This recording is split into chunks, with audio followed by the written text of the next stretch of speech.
So what we'll do is we'll have a 2-hour session, just svadhyaya, and then we'll have questions. So if you have questions, jot them down. So we have a solid 2 hours, and that's about it. That's tolerable, I think. Hopefully, if it's a text that's engaging, the time will fly. We won't even notice it's 2 hours. If it's not engaging, then I don't know. We'll do a bit of tapas. Krishna calls this jnana tapas in the Gita. This is a kind of tapas. Surrendering the mind like this to svadhyaya is, right? You could be watching telly or something absolutely useless, but we're dedicating our minds to the svadhyaya. So I was just saying that, the idea of the 6 schools of Indian philosophy is quite a sort of a late construct. The earlier doxography is a compilation of schools. So the earliest are actually by the Jains, and there was a Buddhist doxography, and so forth. And they don't mention 6 schools. Some mention 16. Madhava mentions 16, I think. And there's, I think it's Haribhadra Jain. Anyway, so they have different numbers. They identify different, from their point of view, back in the ancient times, some identified 12 distinct schools. Some identified, and they're aligned differently. Okay, so what has now survived is the so-called 6 schools. If you pick up a book on Indian philosophy, it's going to be 6 schools, and the Buddhist, and the Jains, and the materialists. You usually have 9 chapters. That's a sort of late. It's a fiction, really, but it's certainly a late development. Late meaning, I don't know, few centuries. I mean, not very late, but centuries. Okay. So in the earlier period, then, even the Gita, we have 2 verses where Krishna says Sāṃkhya and Yoga are one, but still we have the 2 names. So there's some sense that there's a distinction between Sāṃkhya and Yoga. So if there was an original Sāṃkhya Sutra, it hasn't survived, and I'm not even sure if there's any references to it. There are references to texts prior to the Sāṃkhya Kārikā. This gets written by someone called Ishvara Krishna, nothing to do with Krishna being Ishvara, nothing to do with the meaning, the etymology of the 2 bits of his name. That's just his name. Just like, in the Christian West, people had names like Christian or Yesu or something. That didn't mean that they were Jesus. So in India, people have names of Ishvara, and that's just, an auspicious name to give someone. So Ishvara Krishna, nothing to do with the Krishna of the Gita. That was his name. So scholars date this particular text at around 3rd century, but there's tons of Sāṃkhya before, older than this. And actually, a lot of it we find in the Puranas, but the Mahabharata epic has a whole chapter, Moksha Dharma, with masses of Sāṃkhya, early proto-Sāṃkhya, proto-yoga. There's about a dozen PhD dissertations waiting to be done on the early history of yoga and Sāṃkhya, just from the Mahabharata. So, but the text that then, certainly by the time of Shankara's commentary on the Vedanta Sutra in the 8th century, certainly it becomes then the placeholder, the canonical text for what by then is a distinct Sāṃkhya tradition, certainly by Shankara's time in the 8th century. Okay. So it is the canonical text for the Sāṃkhya school, just as Vedanta Sutra is the canonical text for Vedanta, and the Purva Mimamsa is the canonical text. So each of the other schools has their canonical. Yoga Sutras, we all know, is the canonical text for yoga. So we have the Sāṃkhya Kārikā. Okay, it's about 70 verses. And Sāṃkhya is probably the oldest metaphysical system in Indian thought. So precedes Buddhism and all of that. It's mentioned in the Upanishads. Sāṃkhya is mentioned in the Shvetashvatara by name, the Sāṃkhya. So we have in verse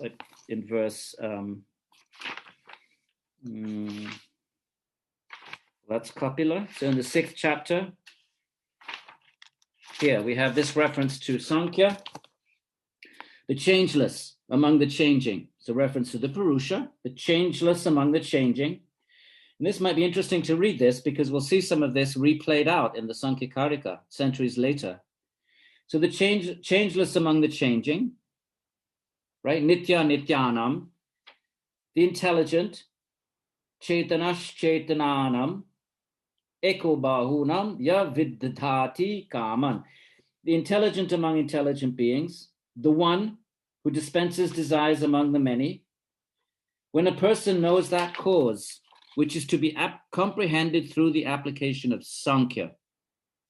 So that may be one of the earliest references to Sāṃkhya, that we get to, that we know it's that method which takes us to the Purusha.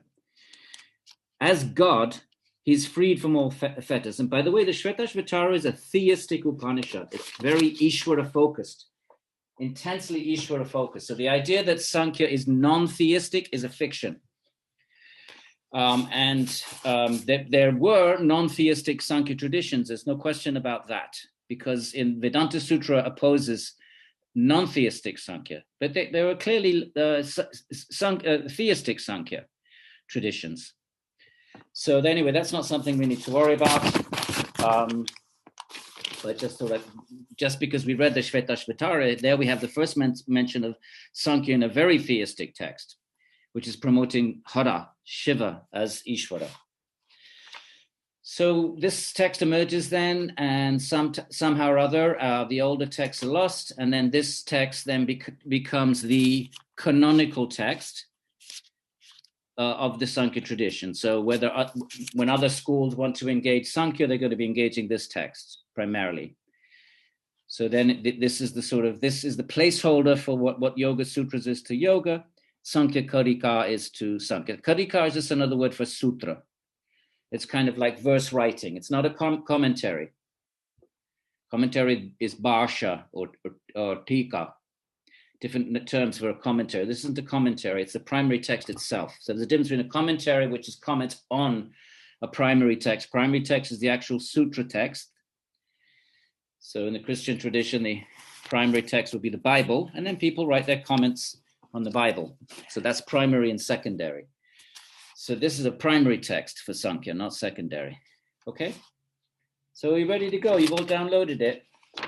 I'm a bit worried that this is going to be a bit, I don't know, what is it going to be? Let's see. I'll start chitta-vritting about it. And now the way this is done, this by Manikar, and it's kind of old. This was published in, second edition is 1972, but I don't know when the first one is. It has a slightly archaic,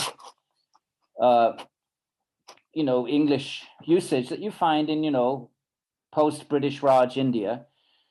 There's certain archaic English survives in India, and which doesn't survive in England. So there has an archaic twist to it. Nothing wrong with that. But I don't know when this was originally translated. I should have found that out, but it doesn't really matter. But it's what he does is he has the Sanskrit, and then he has the commentary, he has the translation last for some unusual reason. So the first verse, okay, so this is just 70 odd verses. There's no chapters here, there's no padas like the Yoga Sutras. The first verse is at the end of all the discussion and the Sanskrit, and it's on page 39. So go to page 39, and right in the middle of page 39, you'll see the translation. Okay, this is the translation of verse number 1. Are we ready? We're ready to embark on this Svadhyaya journey. This is good. I've never, I've read this a few times, but I've never really engaged it like this, so I'm excited. So first Karika. And I think it's brilliant. And we're going to make connections with the Yoga Sutra wherever we can. I'm assuming most of you are coming from a Yoga Sutra type background and will have some familiarity, or perhaps a lot of familiarity, with the Yoga Sutras. So we'll be making connections there, primarily with the Yoga Sutras, especially since Yoga and Sāṃkhya are the same. Yoga is actually, it's the other way. Yoga is an extension of Sāṃkhya. It's something that comes out of Sāṃkhya. Sāṃkhya deals with metaphysics. The term Sāṃkhya means counting, numeration. So it's sort of, it's interested in Purusha, But in order to reach Purusha, you have to be very clear about what is not Purusha. That's one way of approaching the journey to Purusha, as well. How about we eliminate what's not Purusha? How about we be very clear about what is not Purusha, so we don't get it confused with Purusha? So, for example, the Platonic idea of Plato that, you know, the soul is the thinking entity. Well, Sāṃkhya would say, well, you know, that's you got part of the story right. It's consciousness, but it's not thinking. You know, Plato hasn't gone far enough eliminating what is not the Purusha, what is not Atman, what is not the ultimate self. So therefore, Sāṃkhya sees for itself a role in sort of, its goal is the same as yoga, which is to arrive at the Purusha, but it's the method it's sort of prioritizing is having a very, very clear understanding of what is not Purusha, because then you'll end up with Purusha through an analytical elimination of all that it is not. Patanjali Sutta does the same thing, but he's eliminating everything with just brute force, physical nirodha, just sheer willpower stilling the mind. In that way, he's just eliminating everything. And that's one way. That's one yogic method. Just by pure willpower, you chitta vritti nirodha, right? Yatna. What's abhyasa? Yatna, just sheer effort. Dirghakala, nirantarya, for a long time and no interruption. So that's the Patanjali method, pure yatna. Whereas Sāṃkhya doesn't reject that at all. There's no reason why the Sāṃkhya philosophers wouldn't also have done that. But what we find in the Sāṃkhya Kārikā is much more of an analysis. Okay, let's just be very, very clear. If we're going to nirodha, let's be clear about what we need to nirodha. They might have thought Plato wasn't quite clear enough because he confounded thinking with the Atman in his psyche. So therefore, they would see there's a place for analytical thinking. They'd be clear about what we're striving for. Okay, so therefore, Sāṃkhya means enumeration. They're enumerating, right? You've all seen the charts of Sāṃkhya, your Prakriti and the little arrows and Buddhi and Ahankara. And then you get that sort of, from Ahankara, you get mind going off on the left. And then you get the Karmindriyas and the Gyanindriyas. And then you get the qualities. And from the qualities, you get the Mahabhutas. So you've all seen that. That's enumeration. That's the word Sāṃkhya. Sāṃkhya. Enumerating what are the qualities of reality. So you can call that metaphysics. Right, but I don't want to talk preamble too much. We'll read the text, and we'll use the text as our springboard into further discussion. So if we go to page 39, the first translation. I love the way this begins. I'll just bang, just hits the nail right on the head. Why do we even engage in yoga or philosophy? Why do we even sit down and begin? Why do we even think about these things? Well, so first noble truth of Buddhism. Just straight in your face. Since one is struck by the threefold misery, bang. First phrase, suffering, dukkha. Since one is struck by the threefold misery, an inquiry into the means of terminating it is to be made. If we weren't suffering, why would we want to take up yoga? Why would we want to take a path somewhere? Why do we want to go? If we're blissfully all blissed out, we wouldn't want to go anywhere. We'd be happy in our bliss, which is obviously what the goal of, which is what the claim is made about the Atman, that it's Satchit Ananda, the source of all bliss. But since we're not in that place, then we're to some extent or other, we're frustrated or unfulfilled or whatever we want to call that. There's existential malaise. So but I just love the way he puts it right in the beginning, like the Buddha does.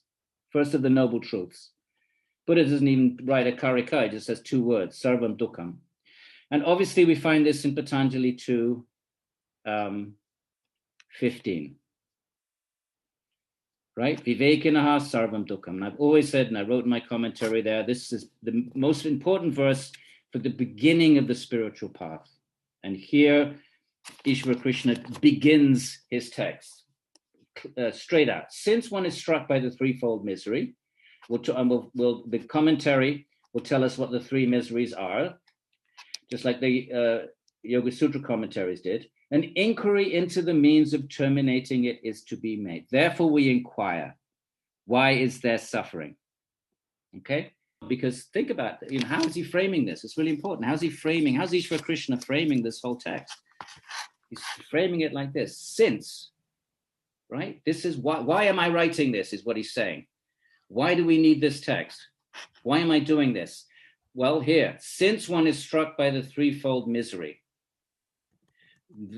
as a result of that suffering, an inquiry, this is jnana, an inquiry into the means of terminating it is to be made. Because we suffer, then we ask ourselves, how can I stop my suffering?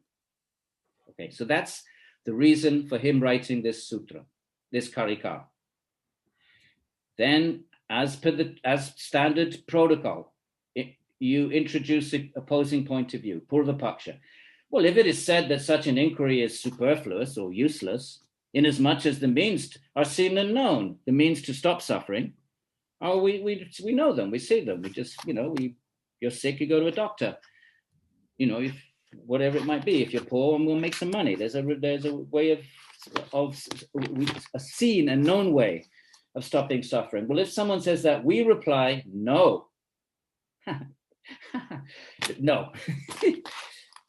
Why? Why do we write no? You can't say no. For these means do not secure absolute and final relief. All of this is going to be discussed in the commentary. We're going to go straight to the commentary now. But for now, these means, these surface level means, these material means, making more money or going to a doctor or whatever it is, they do not secure absolute, deep level, and final, eternal. They're just temporary stopgap measures. Okay? Just like the Patanjali, Sarvam Dukkham, right? He has a big discussion on Jati Ayu Bhoga, how do you get a good birth? How do you get good birth and a good bhoga, good quality of life and good lifespan? Well, you do punya, make sure you do punya, because then you get hlada, you'll get good fruits if you do piety. So he has this whole little, verse 13, 14, 12, 13, 14, how karma works. And then after that, 15, he says, well, vivekinaha sarvam dukkam. But for a wise, it's all suffering. And why parinama? Because it's not same thing as here. It's not abiding. How does he put it here? It's not final. It's parinama. It's always changing. And then what comes after parinama in the Patanjali? Tapa, the threefold miseries. There it is right there, the threefold misery. So this is coming out of a common and identical sort of culture. All right, so let's go. Now we have to go back to the Bhashya, and that would be on page 36. The Bhashya is the commentary. Just like if we read the Yoga Sutras, we have to read the commentary of Vyas and the other commentators. So what is the Bhashya? The Bhashya is written by Gaudapada. Okay, Ishvara Krishna writes, just like Patanjali writes the sutra in whenever the 3rd century, and then Vyas writes a commentary 100 years later. Some people even say Vyas is Patanjali. We cannot read the sutras without a commentary.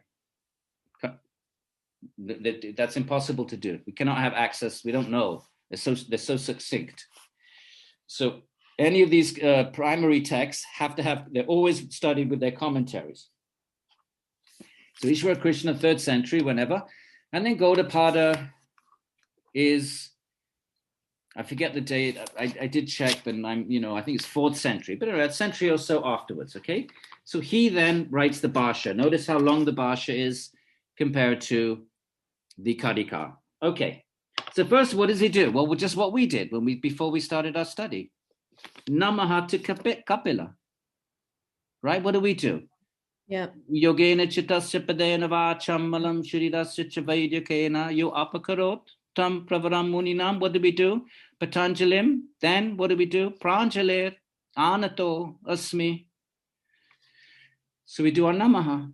So why do we do that? Because Guruji is introducing a measure of traditional, preamble to teaching. You honor your teachers, because we have to be receptive frame of mind and a humble, otherwise we can't listen.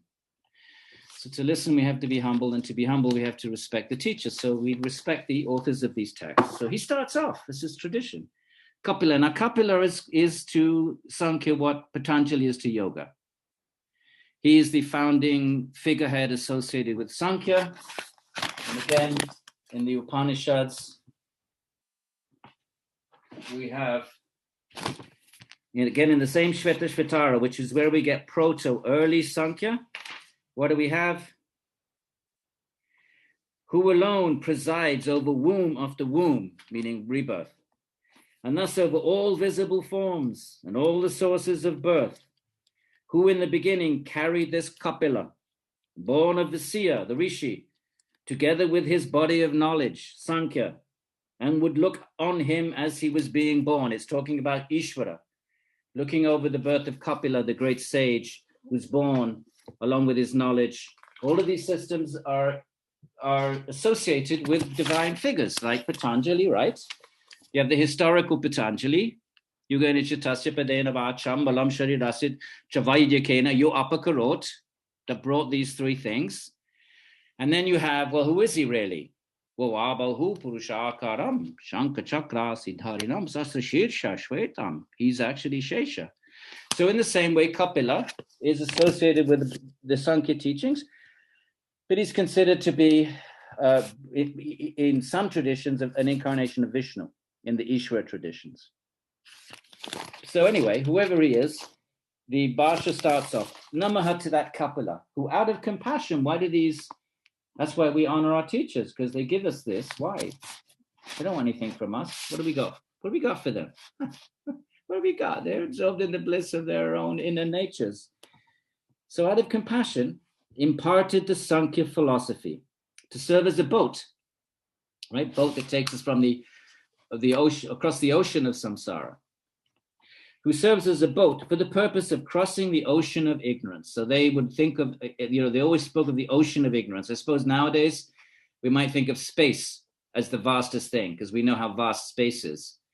But for some reason back then, they looked at the ocean, they looked at the sky, and they decided the ocean was vaster. So they always spoke about the ocean, and sort of an infinite sort of expanse of water. So it's an ocean of ignorance in which the world is immersed. We're all immersed in this avidya, ignorance of the self. For the benefit of the students. Why is he doing this? For the benefit of the students. Oh no, this is Ishvara Krishna now. Sorry.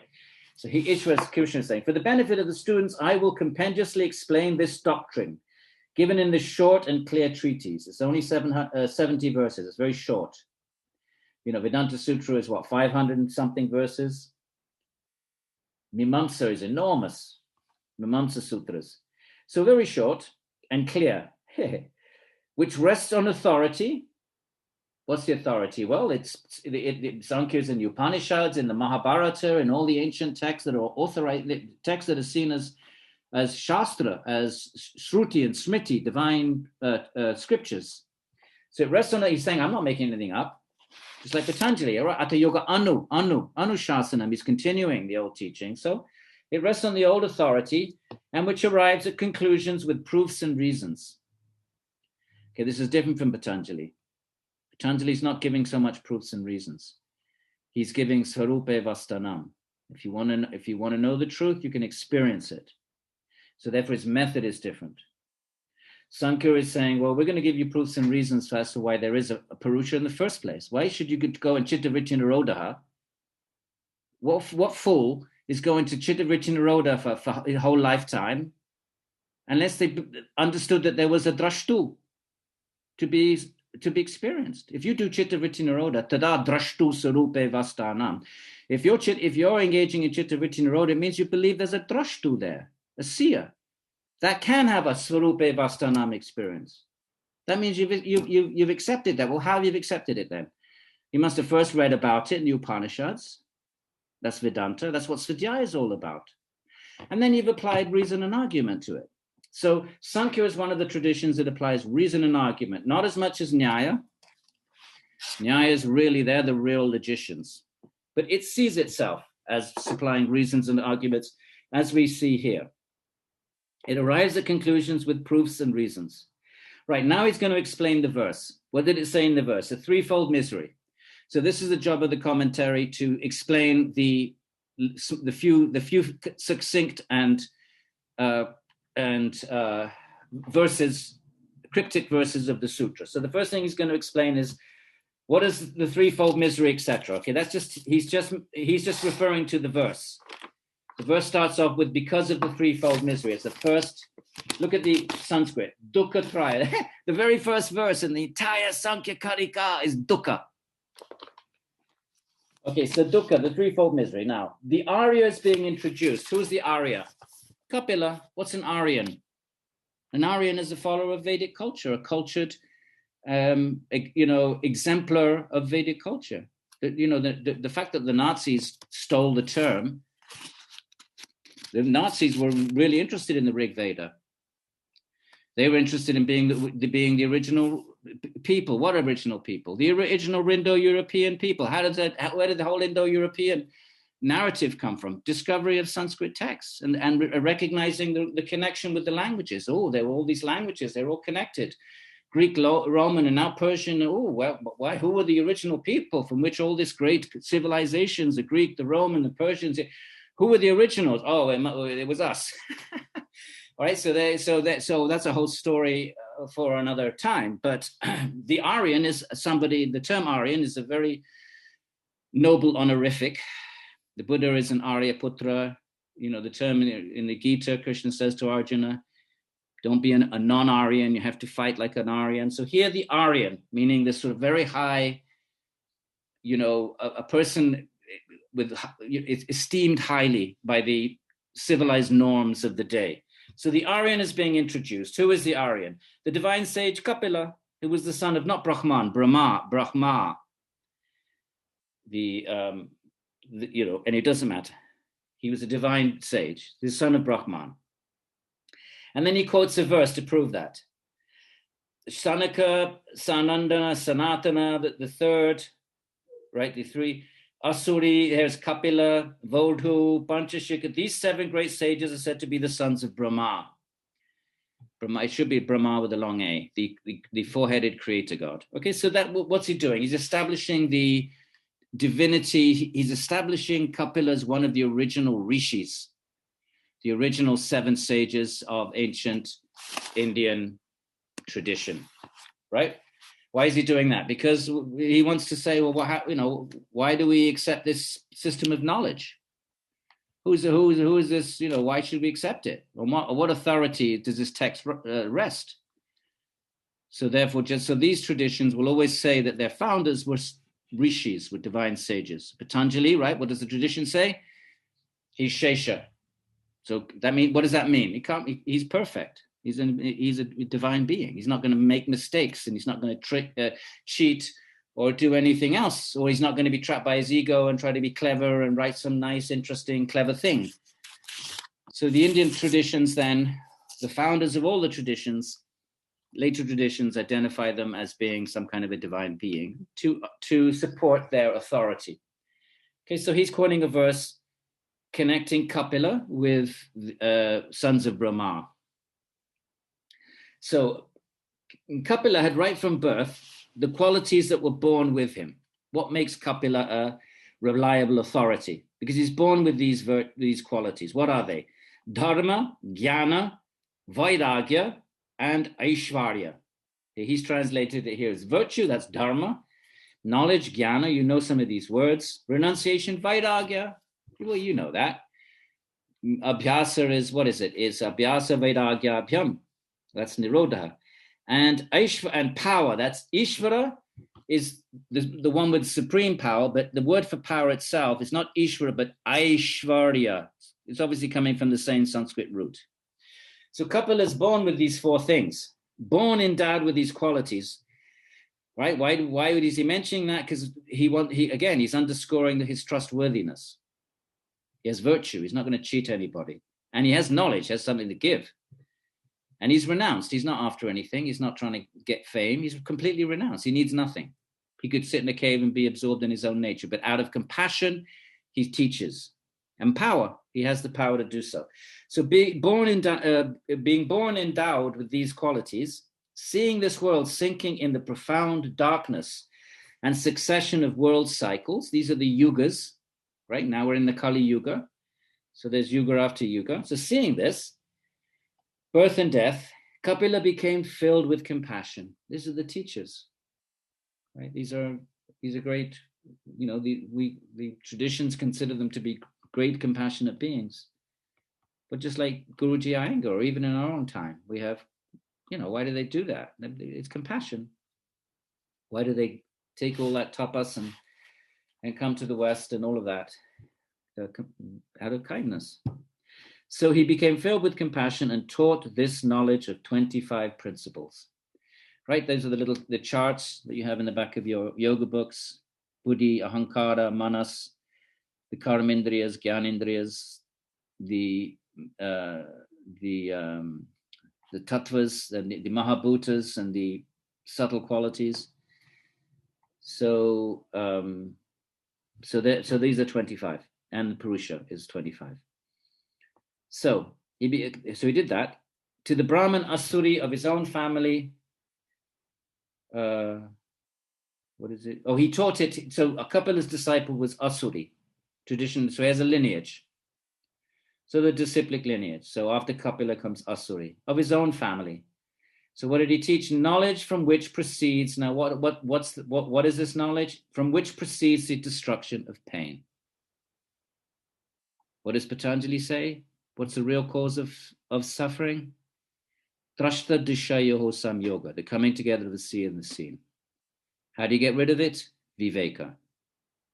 Where do you get Viveka from? Well, the Shastras, the sacred texts.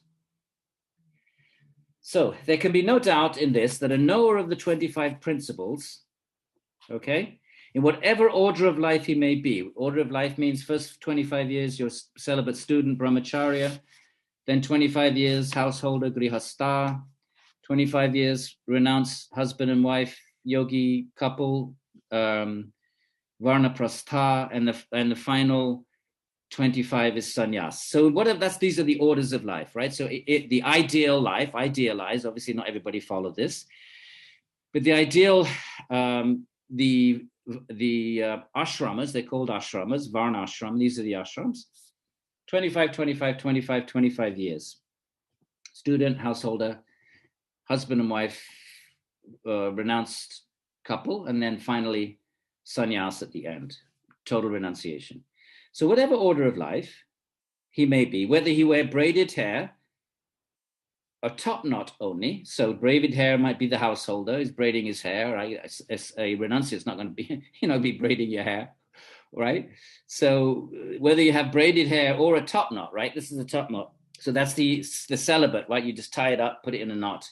So top knot is a reference to an ascetic, a renunciate.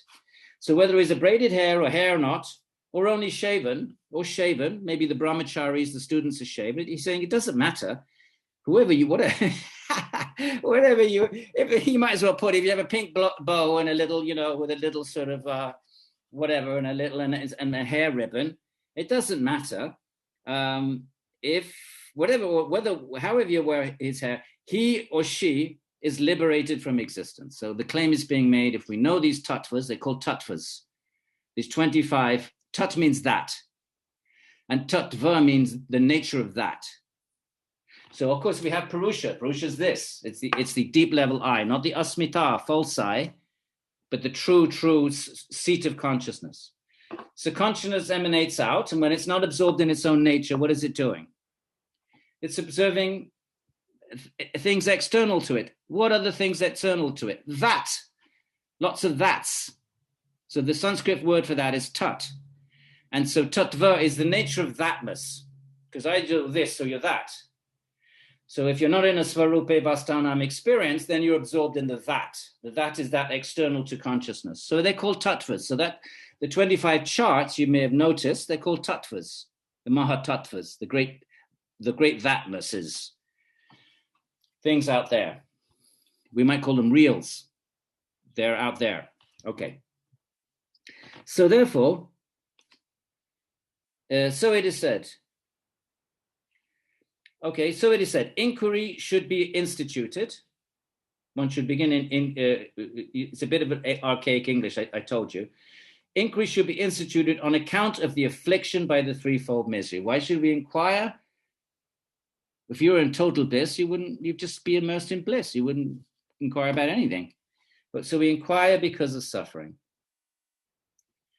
And so now now he's going to explain the text, the verse. What are the three kinds of misery? Right? The Sanskrit says three. What did it say? It says dukkha, traya, like tree, three. They're traya. There are three kinds of suffering. What are they? Internal, external, and divine. Okay, this is what commentaries do. They unpack the words in the verse, in the canonical text. Okay, so there's three: internal, external, and divine. And the internal, again, is twofold. By the way, all of this is in the Yoga Sutras, in the verse, the Parinama verse, Vivekinaha sarvam dukkham. And that's 215 in the Yoga Sutra. And then the first word of that Vivekinaha sarvam dukkham verse, the first word is Parinama tapaha. And that's the same, that's these three tapahas. If you read your commentary for 215, you'll see this exact same discussion. And these threefold miseries are accepted by all the moksha traditions, Buddhists, Jains. It wasn't like a Sāṃkhya Yoga thing. So there they are. What are they? What are the internal, external, and divine? So the internal is twofold, bodily and mental. Okay, let's have some examples then. Well, bodily misery is, for example, fever. We get sick, dysentery. And the rest that arises from the disorder. Remember, this is Ayurveda. So how do they understand illnesses? Well, they understand it as a disorder of wind, bile, or phlegm, which would be your kapha, vata, pitta. So that's, obviously Kapil is writing in the 3rd century, and we still have Ayurveda very prominently today. But that's the basis of that system. So that's the material misery. What else? Well, mental misery is separation from what is dear. When you're separated from what right now, we're all separated from our loved ones. We can't fly home for Christmas. So that's separation from what is dear causes misery in the mind. So separation from what is dear and union with what is not liked, right? We're stuck at whatever it is that, you don't like. Everyone is afflicted. I mean, these are obvious. I don't need to say anything much about that. Okay. And that which is not liked, and the rest. Okay, so that's the internal misery, body, mind. The external misery is due to fourfold living beings. So according to ancient Indian thinking, there's 4 ways beings are born. He's got it here, viviparous, which means from a womb, like mammals. I don't even know you say that. Oviparous, from an egg. Born of sweat. I don't know what living entities are born of sweat, but they had this idea that maybe gnats and mosquitoes and things they thought were born from sweat. So born from sweat and born of soil, like plants. So these are the different ways that living beings are born. 4 ways. So, for example, men, beasts, deer, birds, serpents, gnats, mosquitoes, lice. Maybe lice are born from sweat. Lice, bugs, alligators. Well, actually, I'll tell you an awful story. When I was on my way to India in the 70s, no, I won't tell you. It's kind of gross. All right, lice, bugs. Everybody wants to know. You all want to know, don't you? My gross story. But anyway, it has to do with lice. So bugs, alligators, sharks. These are all different bodies. Ancient India would say there was 8,400,000 species of life. And it's very interesting that modern science says there's 8,300,000 and something species of life. It's almost identical.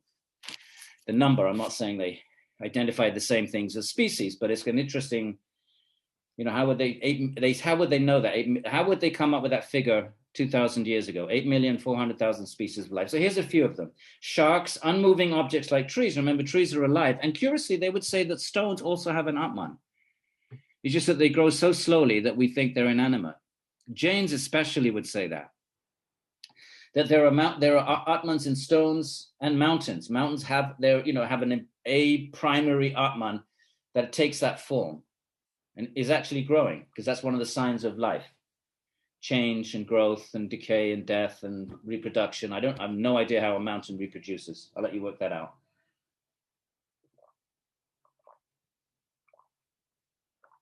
But stones anyway. So here is the stones on the list. And the rest. So this is all these, he's still talking about the threefold miseries, okay? Still on the first one. No, okay.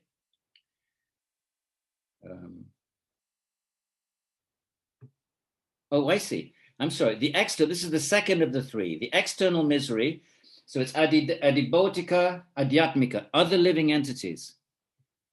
I was reading this as we were still on the first one. So the first one is your own body-mind miseries.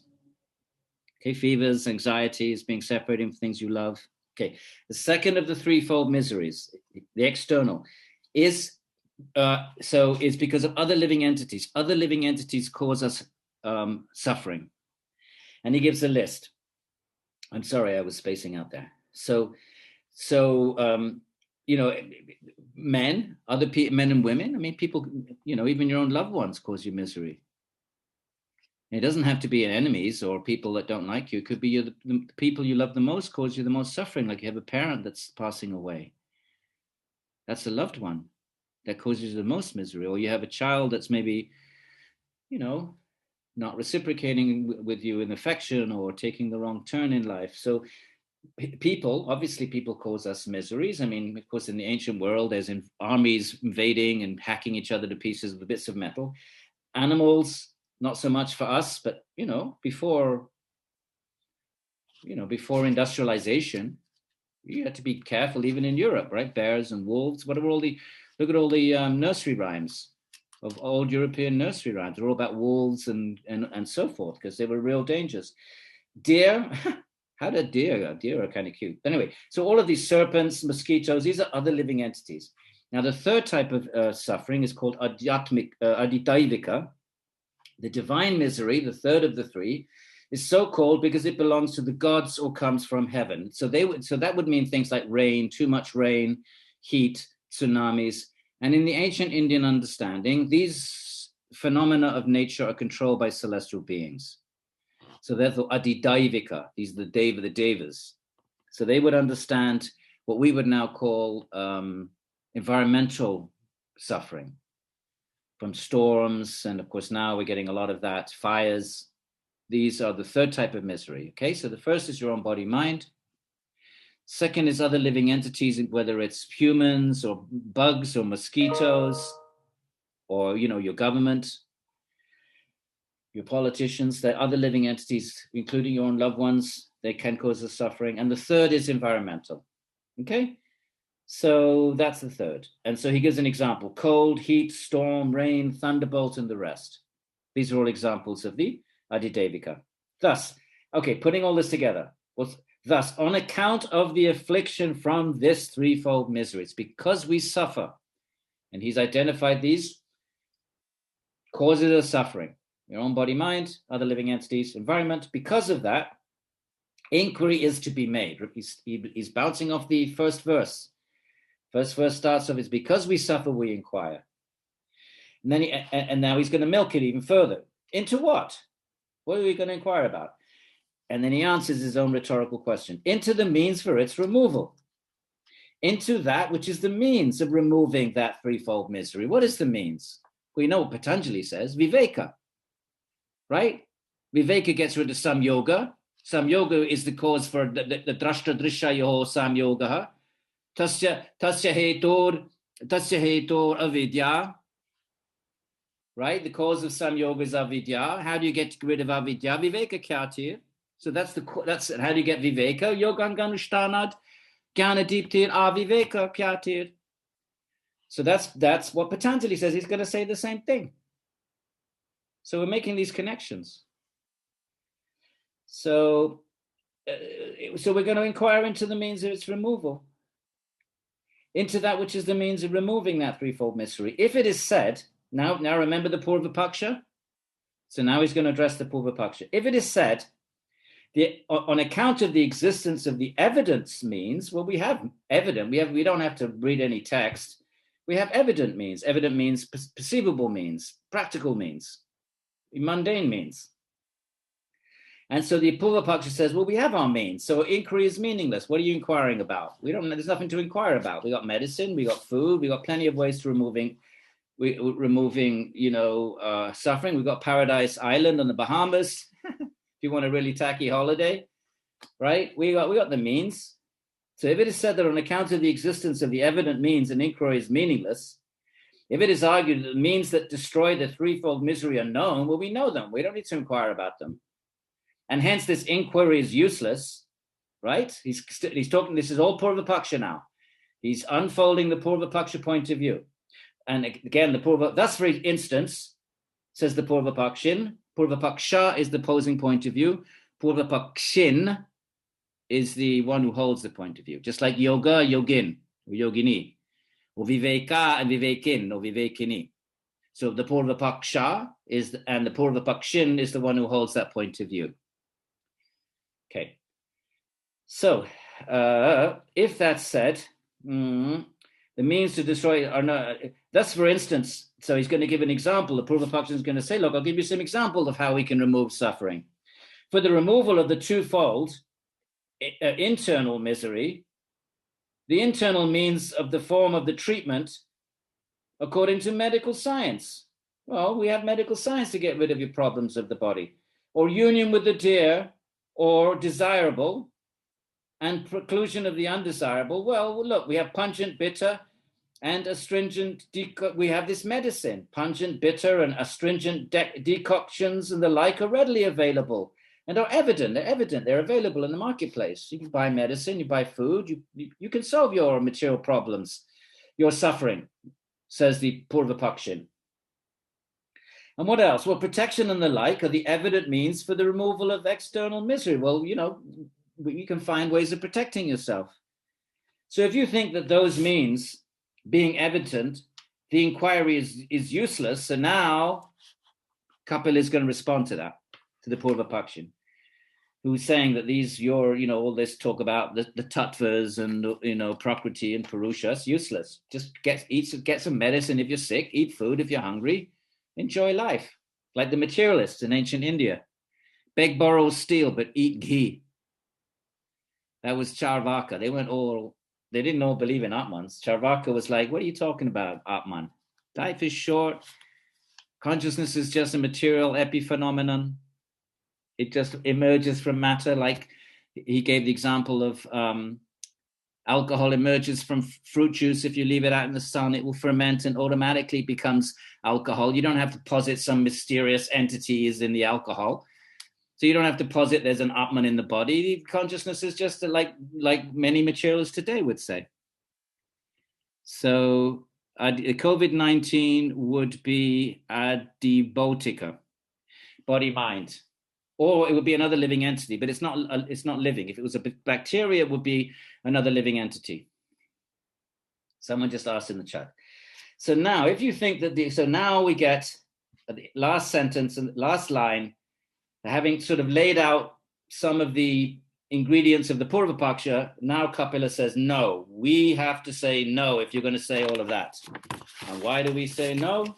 Top of page 38, because of the absence of certainty and finality. None of this can really solve suffering. It doesn't finally solve suffering. It may temporarily solve, but then you suffer again the next day with something else. And there's no certainty, ekanta. Because these so-called evident means the, practical, empirically visible means, they do not certainly and finally destroy or remove the misery. We remain in this sort of state of frustration or existential angst. We run around solving one misery after another, but they keep recurring. So they're not final. None of these are final. They're only superficial. They're temporary. Just like Patanjali says, Yujati ayu boga, okay, they're chlada paritapa. They're good or bad. But for the vivekinaha, they're sarvam dukkam. Why? Parinama, they're not final. Same thing, not final. Parinama, they're always changing. So therefore, we say no. Therefore, one should entertain a desire for knowledge. How do I solve ultimate suffering? What is the ultimate cause? Heya dukkam anagatam. What's the real? But what's the hetu? What's the real cause? Okay, so a desire for knowledge of those means, other than these evident means, they're only superficial. They're temporary. They're not going to solve death or old age. So we have to ask we're looking for some other kind of means which finally and completely, not just for a day, not just for you solve your problem and now, for a week, not that kind of solution, which finally, once and for all and completely, 100%, remove the misery. Okay, so he's going to the same place Patanjali is going with this, the real the real cause of misery is the drashtra drishayaho samyoga, the coming together of the sea and the seen. So we go along to verse, now that took an hour. But we did have a little bit of it. I don't want to be rajasic about this, but it always takes a little while to kick something off. So we'll go to verse number 2, which is the translations on page 44.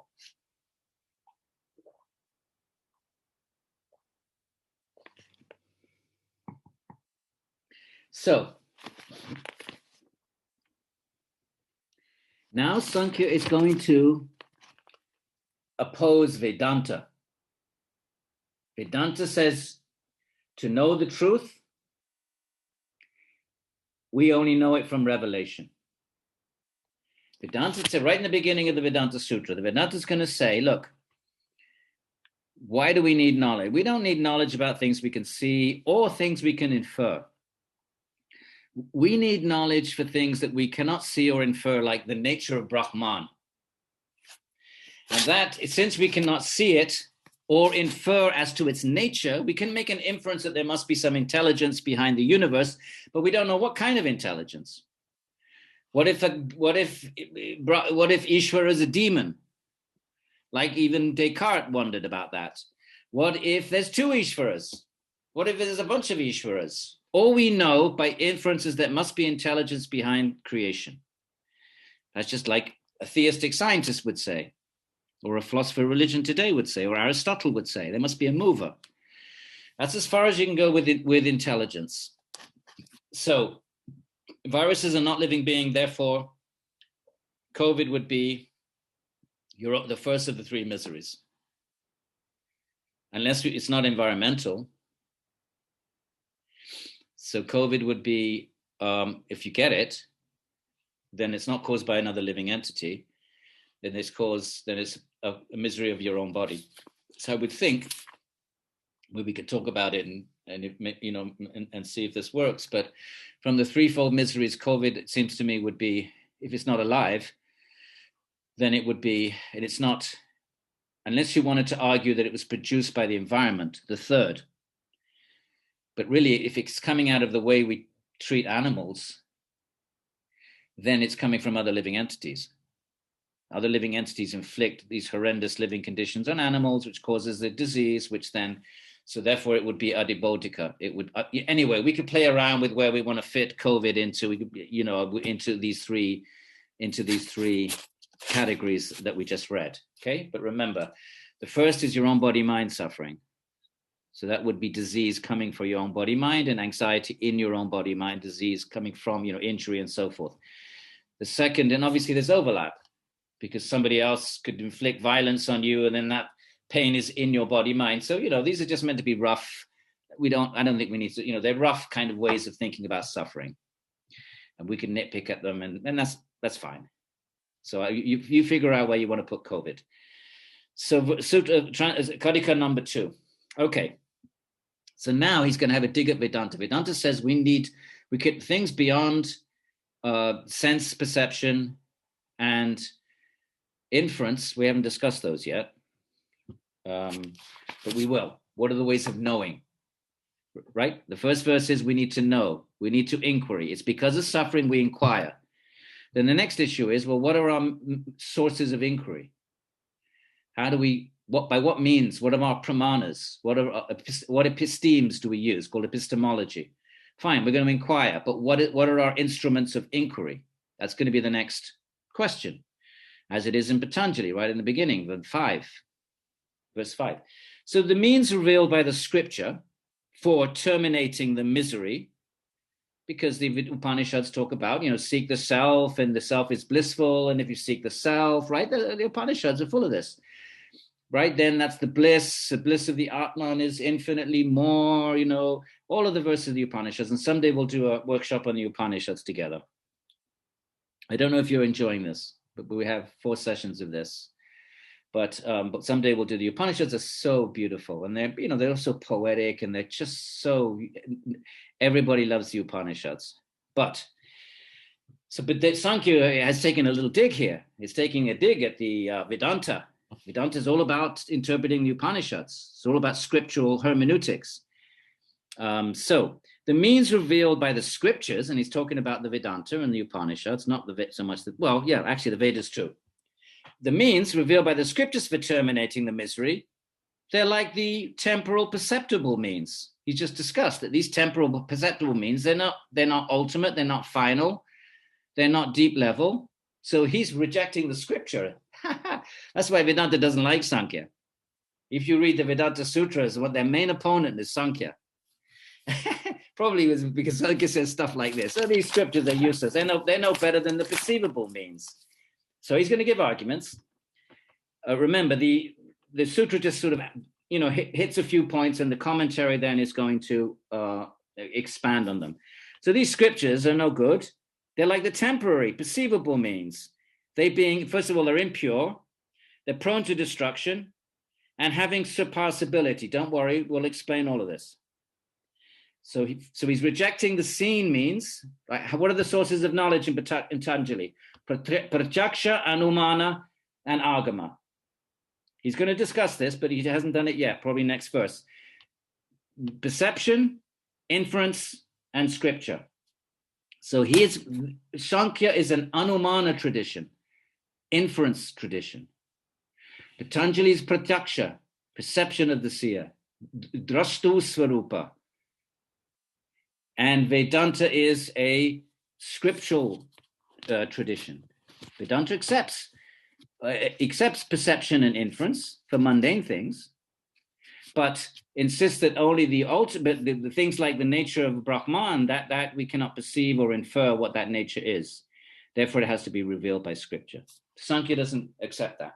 So it says, look, but it's going to be talking more about the Vedas than Vedanta, as we'll see. Right, different from these and therefore superior, is Sāṃkhya saying about itself.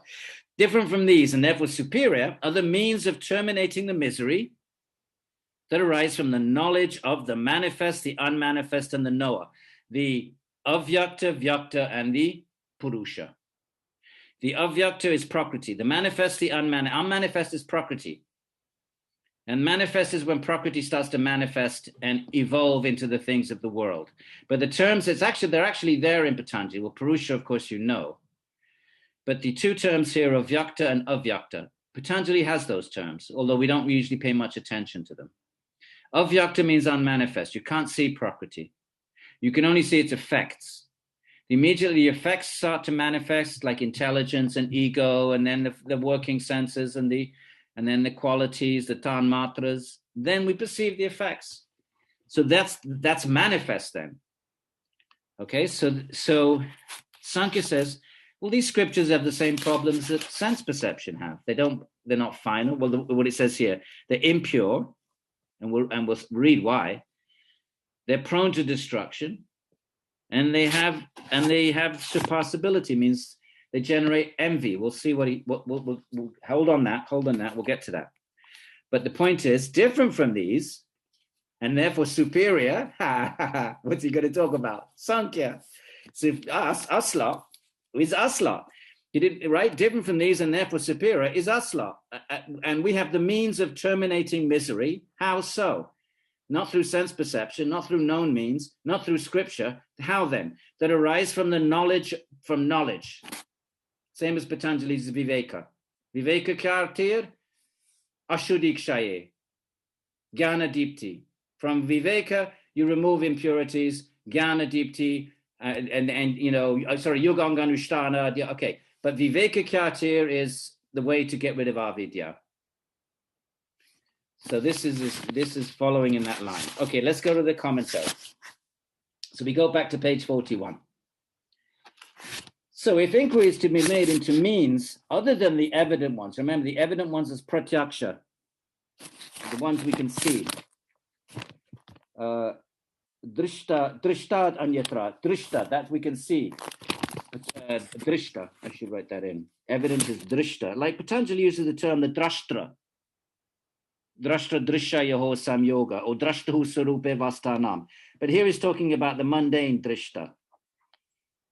So if inquiry is to be made into means, right? Remember the means to resolve suffering, to solve the problem of human suffering, right? All this is about solving suffering. Ayurveda is also about, it presents itself as solving suffering. The Buddhism presents itself. All of these traditions present themselves as solving the problem of suffering. Keep that in mind. They just go about it in very different ways. And they respect the other traditions, but they're still going to say, well, we're higher. Obviously, otherwise you wouldn't have a school. If you have a school, clearly it means that there's a reason that you think you have something that the other schools don't have, and therefore in that sense you have something superior. But it doesn't mean you reject everything about all the other schools. You don't necessarily reject everything. Okay, so if inquiry is to be made into means other than the evident ones, the perceivable ones, like medicine and the rest of it, even then, no. No, we say no. I like that. Just no. No. Stop sign. Why? Since the means revealed by the scriptures.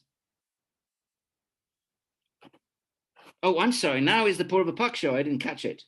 If inquiry is to be made into means other than the evident ones, says now another Purva Paksha, the scripture, the Vedantin maybe, even then, no, since the means revealed by the scriptures are the removers of the threefold misery. This is the Vedanta position. So this is the Purva Paksha now. So, Anushravati is that which one successively hears. Who knows where this word is in Patanjali? Drishtanushravika Vishaya. Thank you, Holly. I knew you would know it. Drishta Anushravika. The Anushru is the Vedas, that which is heard, often called the Shruti.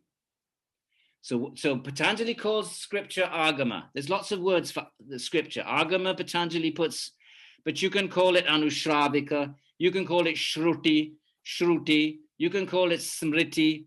You can call it Tantra even. I'm not talking about Kundalini Tantra, but the older usage of the term.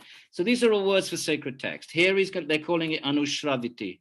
And if you check your chapter 1, verse 15 in Patanjali, you'll see the word there. Drishta Anushravika Vishaya Vitrishnasya. To be disinterested in not just perceived things, but things you've heard about from the Vedas. What do you hear about from the Vedas? Oh, you do this ritual and you'll get this boon. You want a child? Okay, do this other Vedic ritual, chant these mantras, get the Brahmanas in, do a big production, big fire sacrifice, you'll get that boon. Okay, this was Vedic ritual. Remember, Vedic ritualism is the mainstream religion at the time, not yoga. Yoga's going on in the forest and the margins. Think of it as St. Francis of Assisi down there, St. Francis with his little raggedy band of monks feeding the poor, right? Think of that compared to the pomp and glory of what was going on in Rome. He's on the margins at that time. So yoga's on the margins, are real guys really seeking truth. But what is the mainstream religion? It's kind of this materialistic Vedic ritualism. Why materialistic? Because the goal isn't Atman. It's not Atman or Bhagavan or Bhakti. What's the goal? Soliciting boons from celestial beings. So that's Anushravika. So important to know that to understand this critique coming up. So Anushravika is that which one successively hears. Why do you successfully hear? Well, they had no books, did they? So how are you going to remember stuff? You have to hear it again and again and again and again. So knowledge was handed down orally. So like Anushasanam, continuing to teach. So Anushravati is that which one successively hears, i.e. Anushrava, and revealed in that Anushrava scriptures, i.e. the Anushravika, the scripture. He's just defining the word Anushravika means the scriptures, the Shastra. And what is that? That is established from the Veda. And now he's going to quote verses from the Veda. Remember, this is the Purva Paksha. The Purva Paksha says, we can solve misery by doing Vedic ritual. Look at these verses from the Vedas. So now all of this is Purva Paksha. The Purva, as it is said, where is it said? In the scripture, we dragged the Soma and have become immortal. That's a Rig Vedic verse. So this is how we avoid suffering, says the Purva Pakshan, right? This time the Purva-paksha is based on scripture, not the previous verse. Purva-paksha based on known means, mundane means. This Purva-paksha is the scripture. And he's saying, look, you can attain the celestial realms and be an immortal. How do you do that? Drink the Soma. Soma is a kind of beverage that was offered into the Vedic ritual, into the Vedic fire. No one knows what it is, but it was intoxicating. Already in the first commentary, in the early period, people had forgotten, no longer knew what Soma was, centuries and centuries ago. But somehow there was this beverage called Soma that was offered into the fire, and the gods drank it. Indra drank 100 lakes of it. His belly was full of 100 lakes of Soma, so he's always intoxicated. Indra is the sort of chief of the celestials. We're back in the Indo-European Vedic world. Think Roman and Greek gods. Think Zeus, and think that. This is the Indian cognate of that. Remember, Indo-European language? It's also a culture. So the idea that there is celestial realms with powerful beings that you sacrifice to. This is all over the ancient world. So the Purva-paksha says, look at this verse. We drank the Soma and become immortal. We don't need you Sāṃkhya philosophers. We do our rituals that are based in the scriptures. We reach the light and have known the gods. He's quoting the Vedas. What harm indeed can the enemy inflict on us? How can the mortal decay affect the immortal? So they're saying we can become celestial beings in the next life. We won't have to die, we won't decay. And that's how we'll solve our suffering. We don't need to listen to you Sāṃkhya, boring old Sāṃkhya pedants. And they're still quoting, all this is Purva-paksha. Once upon a time, there was a discussion among the gods, Indra and others. Indra is the king of the god. He's just like Zeus and Thor, rain god, thunderbolt, chief of the celestials. So there was discussion as to how did we become immortal? And having thought over, they decided, because we have drunk Soma, this intoxicating beverage, well, I don't know what it is, but God, they all think they become immortal. Does it remind you of your young days when you drank and when you were a kid and you got intoxicated and you thought you'd become immortal? Holly, did you drink when you were a kid? No, Holly never drank. Okay, sorry. Okay, well, Indra thinks that. So all of this. Okay, further, we have reached the light. We have obtained the heaven. The heaven here is the celestial realm, and light here is mundane. Right, this is the light of the higher. As the higher subtle dimensions of the universe. The universe is full of, in the Vedic understanding, it's not just one planet with life, it's full of beings, but other dimensions are different dimensions made of different material stuff that we can't see with our gross senses. Right? Just like ants cannot see our world. An ant can only see, maybe a table colored brown on my tabletop, because karmically bound. So they would say we're the same. So the ant probably just has no idea. The ant on my table has no idea that it's in a room and there's computer and technology and I'm in a city that's connected to the world with global communications. The ant has no idea of any of that at all. It just sees the brown table and it looks for its piece of food. So because of karmic, same Atman, but karma. So likewise, they would say we're the same. And it's not a question of Hubble bubble telescopes. Our gross senses cannot perceive subtle dimensions. So I don't know. Actually, physics is talking about all kinds of dimensionalities now. I'm not saying they're saying the same thing as these texts, but it's interesting how physics has got pretty far out the last half a century. All these 11 dimensions and parallel universes and so on and so forth. But anyway, sticking to the text. So we have reached the light, the highest part of the universe. We have obtained the heaven. Remember, this is not Christian heaven. It's celestial realm. Means, okay, we have known the celestials, the divine gods. This being the case, what can the enemy do to us? What can the mortal decay do to the immortal? Dhurti means old age or injury. What can it do? The mortal to the immortal.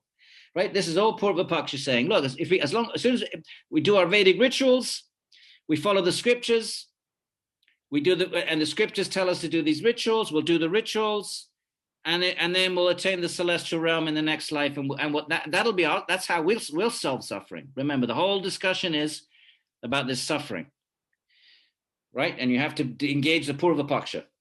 Again, the Purva-paksha. Further, in the Vedas, is promised the final fruit through the slaughter of the animals. Animals were sacrificed, my friends. Ahimsa comes out as a critique. The yogis are coming out as a critique of the awful butchery of Vedic ritualism. There were sacrifices where hundreds of animals were slaughtered. And so coming out of Buddhism breaks away from it, and Jainism especially. If you really want to read the critique of the violence of the Vedic sacrifice, read the early Jain texts and Buddhist texts, disgusted with this vast butchery in the name of Vedic ritualism. But here, this person is absorbed in that. And how are you absorbed in that? You say, well, look, it's the sacred text. We're allowed to do it. Just like someone might say, look, the Old Testament allows us, tells us we can eat this kind of animal, but not that kind of animal. It's our sacred text. You can't touch that. And therefore, we're entitled to eat meat. So the ancient Vedic had the same arguments. Our sacred texts allow us to sacrifice animals. Okay, so on. So what else are the Purva Paksha saying? In the Vedas is promised the final fruit, right? Celestial realm. How? Through the slaughter of animals. Slaughter meaning in the Vedic rite, you offer animals in the sacred flames. You may have heard of the Ashvamedha, where a conquering king, sacrifices a horse. Famous Ashvamedha sacrifice at the end of the Mahabharata war. Yudhisthira offers 100 horse sacrifices. So this is warriors did it as well. He conquers all the world. He goes beyond death, goes beyond sin, goes beyond the sin, even of the murder of a Brahmin. The Purva Paksha says, even if I murdered a Brahmin, if I do the right rituals, I get absolved from the sin. No karma is going to come to me. So what's the whole point? What's the Purva Paksha saying? I just have to follow the scriptures and I'll be free of suffering. Even if I've murdered a Brahmin and I'm supposed to get bad karma, I'll just find some rites that will absolve me of that. And that's how I'll get away from suffering. There's all Purva Paksha. He who performs the Ashvamedha sacrifice, that's the horse sacrifice. Ashva is horse. Do you have a yoga pose with an Ashva in it? Ashva, something? Anybody? No? Okay.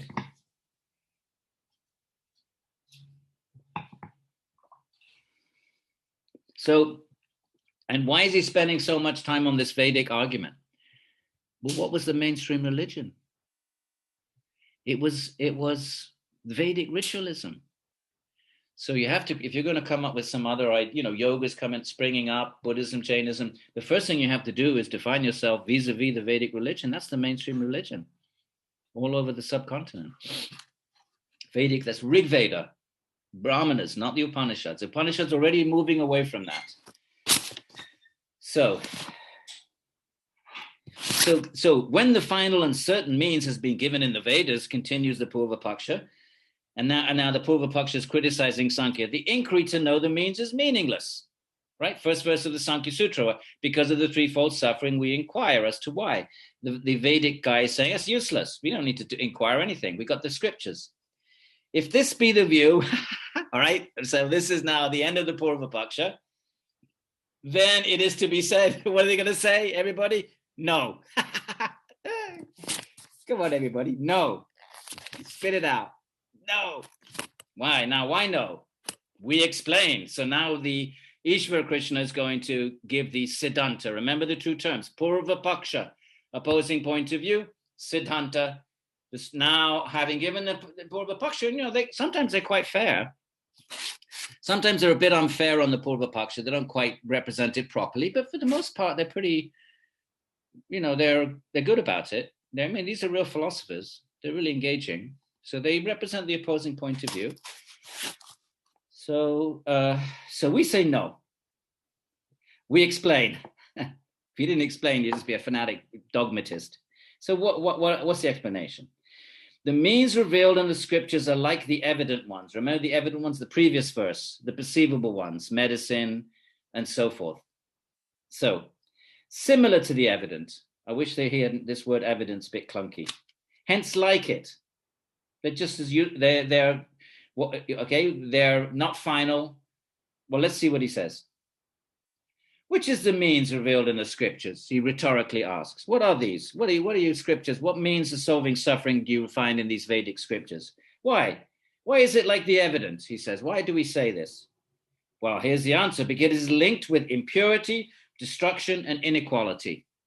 That's in the actual Karika number 2. If you go back to Karika number 2, I'll read it for you again. The means revealed by this is on page 44. The means revealed by the scripture for terminating the misery are like the temporal perceptible means. Well, they being impure, prone to destruction, and having surpassability. So now the Ishvara Krishna is going to explain those 3 terms in the verse itself. Okay, so it is linked with impurity, destruction, and inequality. Okay, unpack that now. Number 1, it is linked with impurity through the slaughter of the animals. So now we see this ahimsa sensitivity emerging in the yoga traditions. It's impure. You're causing suffering to all these creatures. They don't deny. They can't deny. The Vedas are sacred texts. You can't say they're wrong. So, but you say they're impure. Why are they impure? Because you're killing animals. It is said, and he's quoting some verse. We don't know what verse Ishvara Krishna is quoting. According to the scriptural advice, in the Ashva, he's quoting an old verse from an old Vedic text. Look at the awfulness of Vedic ritualism. According to the scriptural advice, in the Ashvamedha, Ashva is horse, Medha is sacrifice, the horse sacrifice, at midday are killed 600 minus 3 animals. That's how vast these huge, that would be a kingly one. It wouldn't be sort of a little local sacrifice, but a powerful king seeking victory over enemies. Don't think old Vedic culture all sitting around chanting Om and breathing air. There was imperial power and all kinds of awful stuff. Well, how about this? 600, of course, we can't talk. We better shut up with our factory farms. Don't even say anything. Don't be starting to, stick our nose up back there and have a look around. It's, have a look at what the awful diabolical tens of thousands, not 600, hundreds of thousands of animals kept in huge compounds. They won't let people go in to even film it. It's so atrocious. But anyway, let's just keep going with this. But here we see that compassion emerging, this resistance and rejection of Vedic ritualism. And he's giving this awful advance. Look, just at midday, 600 minus 3 animals, 597. Even if the Dharma is revealed and laid down by the Shruti, saying, even if it's sanctified by sacred text, he can't totally reject it. He has to acknowledge, like a Jewish person would have to acknowledge, well, if you're a Jewish vegetarian and you're a real Orthodox Jew, well, you still have to accept that, the Old Testament allows you to, kill certain animals. So you might say, well, even if it says that, but still, blah, blah, blah, blah. So he's saying the same thing. Even if the Dharma is revealed and laid down by the Shrutis, the Vedas, that which is heard, the Shrutis, and the Smritis, that which is remembered, 2 types of sacred text. The Shrutis are heard of the Vedas, the Upanishads, the Vedas, that's it. Aranyakas, Brahmanas, the 4, everything else, Puranas, the Yoga Sutras, epic, that's all Smriti, that which is remembered. So it's more, the Shruti is eternal from a traditional point of view. The Mimamsas say they're eternal period. The ritualists, the ones that really perpetuate the rituals, and the, Vaishnavas and the Vedantins say they're eternal, but every age they're re-articulated by Ishvara. So the same thing, but they just have different narratives. The Smriti, however, so Shruti, S-R-U-T-I, Shruti with a sh, and the Smriti is S-M-R, Smriti.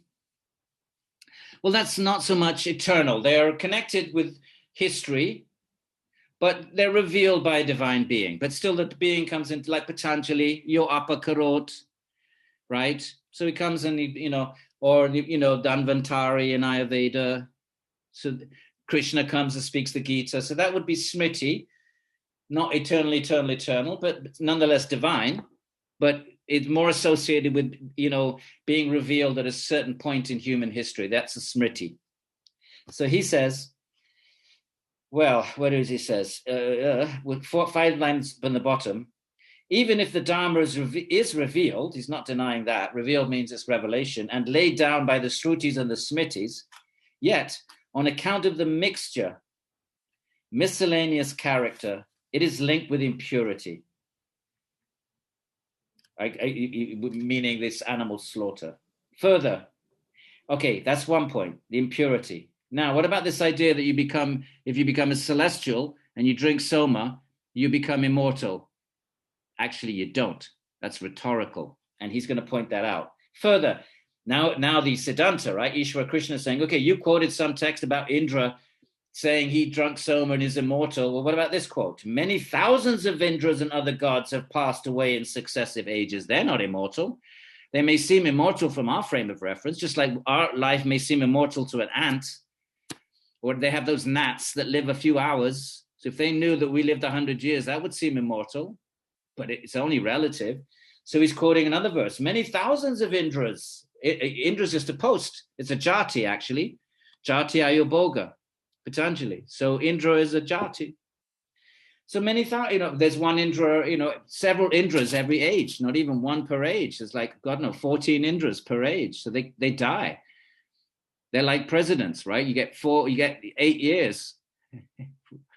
Fortunately, you get 4 years if you're bad and 8 if you're good. But anyway, that's it. 8 years, can't do more than 8 years. So Indra, you get a period and that's it. Your karma runs out. It's a karmic position. So it's, look, many thousands of Indras and other gods have passed away in successive ages, overcome by time. Karma's run out. For time is hard to overcome. So he's quoting another verse. In this way, it is open to destruction. Remember the verse says, go to the verse 44. Why does the Sāṃkhya not accept the scriptural way of solving misery? Number one, impure. We discussed that. They involve the mass slaughter of animals. Number two, prone to destruction. We're just dealing with that. Even the celestials have to die. Even Indra, right? If Indra, the king of celestial, dies, you don't have to talk about the other celestials, because even Indra has to die. They don't have to deal with the others. Since top of 42, first line, since the gods along with Indra have passed away. Right, what's the third thing on the list in verse 2? Having surpassability. Again, which means inequality.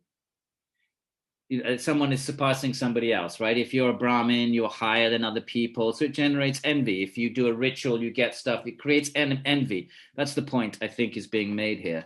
That the third problem with these Vedic sacrifices, they generate envy. So let's see how he says it. Again, it is linked with inequality on account of superiority. At the sight of superiority in one, right? If you're rich and I'm poor, or you're a Brahmin and I'm a Sudra, and you look down at me. So at the sight of superiority in one, the other feels pain. We feel so, right? So this is the third defect that Ishvara Krishna wishes to identify with this alternative means of solving suffering. Keep your eye on the ball. Keep your eye on the ball. The ball is, how do we solve suffering? Right? Let's finish this up and then we'll move on, but we'll just remind ourselves where we're going with this. Thus, the revealed means are like the evident ones, the first ones, the mundane ones. They're imperfect. One may ask then, which is the better? Okay, so these two other ways of solving suffering, through sense perception, through known means, through scriptural means. Remember the three sources of knowledge? Sense perception, inference, and scripture. Pratyaksha, Anumana, Agama, potentially. So he's rejected the other, he's now dismissed the other two. Which two? The known means, the evident means, meaning Pratyaksha, the seen ones, the ones we can see. We can see in the doctor's office and we can go and get medicine. We can see it. And that will solve our suffering. He rejected that in the first verse. Second verse, well, scripture. Do these pious acts, do these rituals, and you'll get to a celestial realm, solve suffering. Rejected. So then, then the question, right, 5 lines down, one may then ask, what do we do then? Which is the better? How do we solve suffering? To this is to be said, one different from them both. It means that's not either of those two. Those two are imperfect. One different from them both. Different from the evident ones. I wish you hadn't used that word, but it's pratyaksha. Different from the seen ones, perceivable ones. Different from the evident ones and the revealed ones. Revealed, the scripture. I I'm not repeating myself. Different from both of those. Another one is the better, more praiseworthy. He's not telling us what he is. He's building up a little bit of a preamble here. More praiseworthy, since it is not connected with impurity, destruction, and inequality. The means that we're about to propose is not causing harm to other living beings. It's not destructive, like even like medicine doesn't last. Then you have to, keep taking it or whatever. Inequality, it doesn't generate social disharmony. What is its nature? How is it to be acquired? He's quite a dramatist, isn't he? He's building up the drama here. From the right knowledge of the manifest, the unmanifest, and the knower. Okay, so that's in the verse. And we go back to those terms, write them down. The avyakta, unmanifest, that's prakriti. That's pre-creation prakriti. Before things emanate out of it, it's unmanifest. And that's called vyakta means manifest, avyakta, unmanifest. You'll find the terms in Patanjali. I should have looked them up, but somewhere in, I believe it's chapter 3, the cities, and the mystic powers. But maybe someone will look for them. So now, why are we writing this text? Why is Ishvara Krishna writing the Karikas? Well, because he's going to talk about the only way, from his point of view, of solving suffering. And what is it? What is it? It is from the right knowledge of the manifest, the vyakta, the unmanifest, and the knower. That's the purusha. Of these, the manifest are mahat. Mahat is intelligence, buddhi. If you've looked at your Sāṃkhya charts, you'll know buddhi is the first thing that evolves from prakriti. And then from buddhi comes ahankara. From ahankara, you get everything else. The other 25 22, 23 things. Okay? So that's the manifest. We know we can experience them. We know we have intelligence because we are sitting here studying.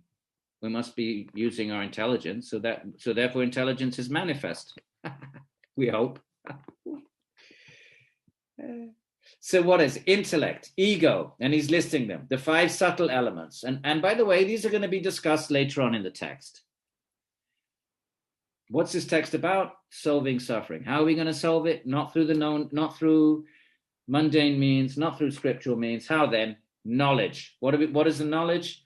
Well, it's knowledge of the manifest and the unmanifest. What's the manifest? Intellect, ego, 5 subtle elements, 11 organs, the karmindriyas, gyanindriyas, and the manas, the mind. 5 gross elements, mahabhutas. I hope some of this rings a bell for some of you anyway, but I'm not assuming knowledge from anybody.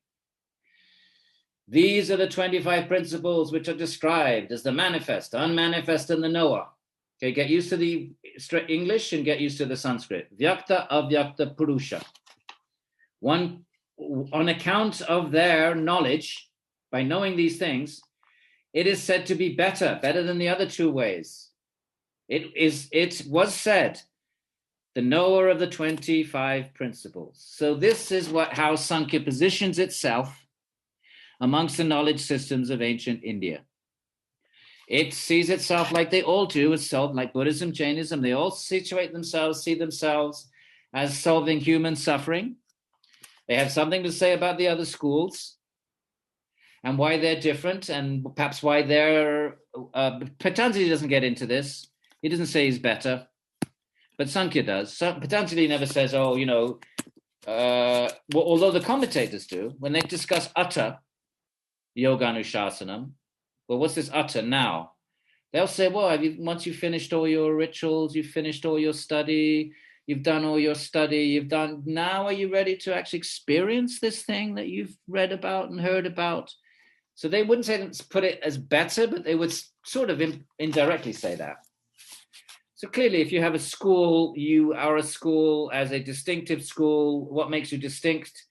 Clearly, you're going to have some kind of a story and an argument and a position about what it is that you're doing that other schools are not doing. And perhaps the more polemical schools are going to say, and we're better, we're higher, and the others are incomplete. And clearly that's what we've just seen here. That the others are the others ways of knowing, at least he's not talking about so much, well, he is indirectly by talking about not so much Vedanta though. The criticism here has been against the Vedic ritualism. It's not been against Vedanta. It's been about the Vedas and the suffering and the violence of sacrifice. It probably has something to say about Vedanta as we go along. Okay, so do we want to do one more? Why not? We'll go to page 47. I'm just going to fill up because I'm getting a bit of a dry throat.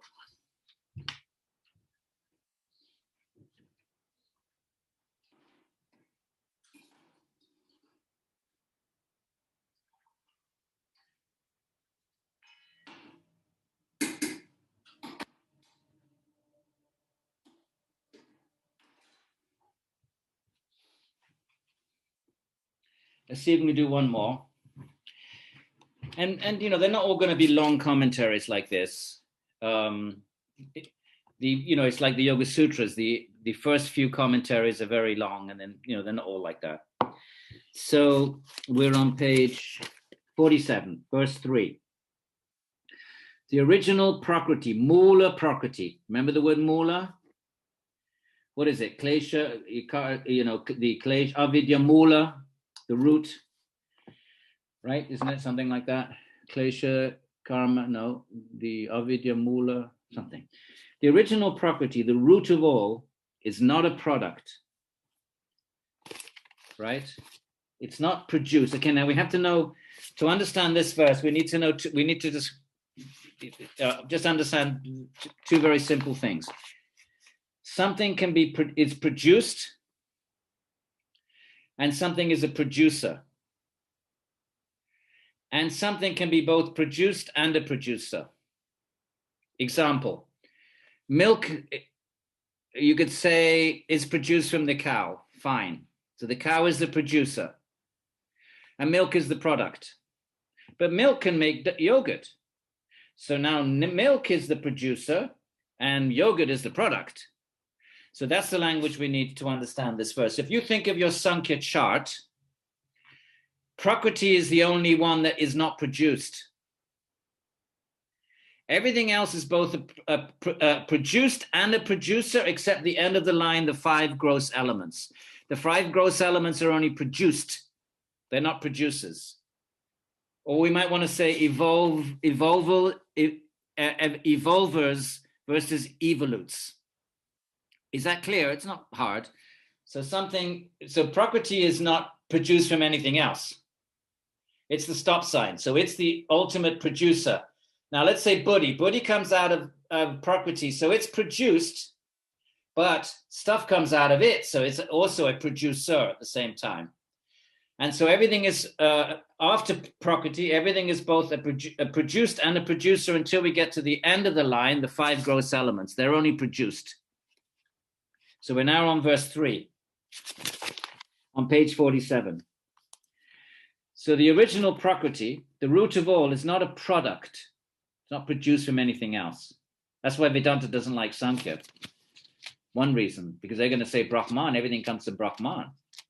They don't like this idea that Prakriti is not a product. For Shankara and Ramanuja, for all Vedanta, Brahman is the ultimate cause. Prakriti is a secondary.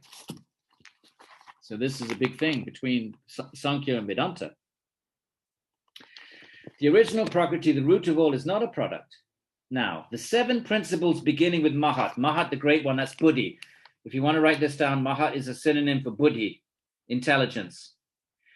The intellect, he says it here. Mahat, the great one, the Buddhi, are both productions and productive. They're produced from Prakriti, but they produce things from them. The 16, the 5 organs of sense, the 5 organs of action, and the 5 gross elements, and the mind, are only products and not productive. Nothing comes from the senses, they're products. The 5 karmindriyas, 5 gyanindriyas, nothing comes from them. Nothing comes from the mind. So intelligence is produced and a producer, and it produces ego. Ego is produced and is a producer, and from ego comes mind. 5 gross, the Gyanindriyas and the Karmindriyas, the action, the knowledge instruments and knowledge senses and action senses. They're only produced.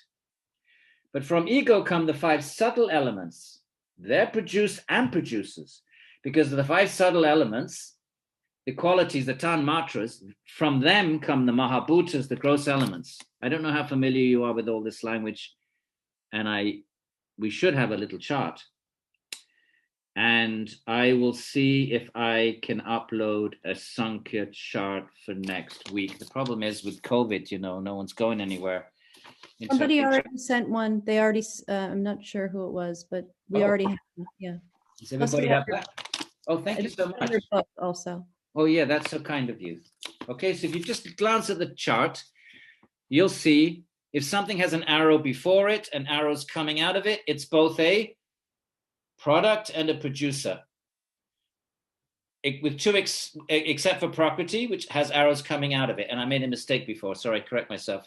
The mind, 5 Gyanindriyas and Karmindriyas. Indriya is a sense or an instrument. The Gyanindriyas are knowledge acquiring senses. How do we get knowledge? The eyes, ears, nose, mouth. Those are knowledge acquiring senses. Then we have Karmindriyas. These are instruments that we work with. We karma, we do action with. And what are they? The 2 arms, the legs, the tongue, the genital, the anus. Correct me if I've got one wrong. Those are the 5, right? The working instruments. So there would be the hands, the legs, the genitals, the anus, and the tongue. So they're produced. And then if you look at the chart on the right, up from ego, you get the 5 qualities. They're produced, but they're producers, because the gross elements come from that. And if we had to try to find a parallel, I'm not saying it's the same thing, with physics, we might say something like, if there are strings, let's say there is such a thing as strings, that would be vibrational. And from strings come subatomic individuals, quarks, muons, eventually protons, electrons, neutrons, right? So we have, that might be something similar to the Mahabhutas. But where do they actually come from? Well, they're finding this, maybe there is these vibrational strings, which are not atomic in nature. So that might be a bit like a tanmatra. And I'm not saying they're the same thing. I'm trying to find a parallel. But then Sāṃkhya would say, if you keep going, you'll find ego underneath all of that. And if you keep going, you'll find intelligence. And if you keep going, you'll end up at the 3 gunas. So that would be I suppose, what Sāṃkhya might have to say about modern physics. Okay, so where are we? So the original Prakriti root of all is not a product. The 7 principles beginning with the intellect are both productions and productive. The 16, the 5 organs of sense, right? Ear, eye, nose, the 5 sense organs. The 5 organs of action, right? We've just mentioned. And the 5 gross elements, the mahabhutas and the mind, are only products and not productive. Now, what about the Atman? The Purusha, the spirit, is neither a product nor productive. Ultimately, Sāṃkhya wants to get to the Purusha. It's, whatever interest it has in all this Sāṃkhya enumeration business, 16 here and 7 there, it's all about eliminating, it's really got a neti, not this, not this, not this, not this. But it wants to be very clear about what the Purusha is not. So let's read the commentary and then that'll be it for today.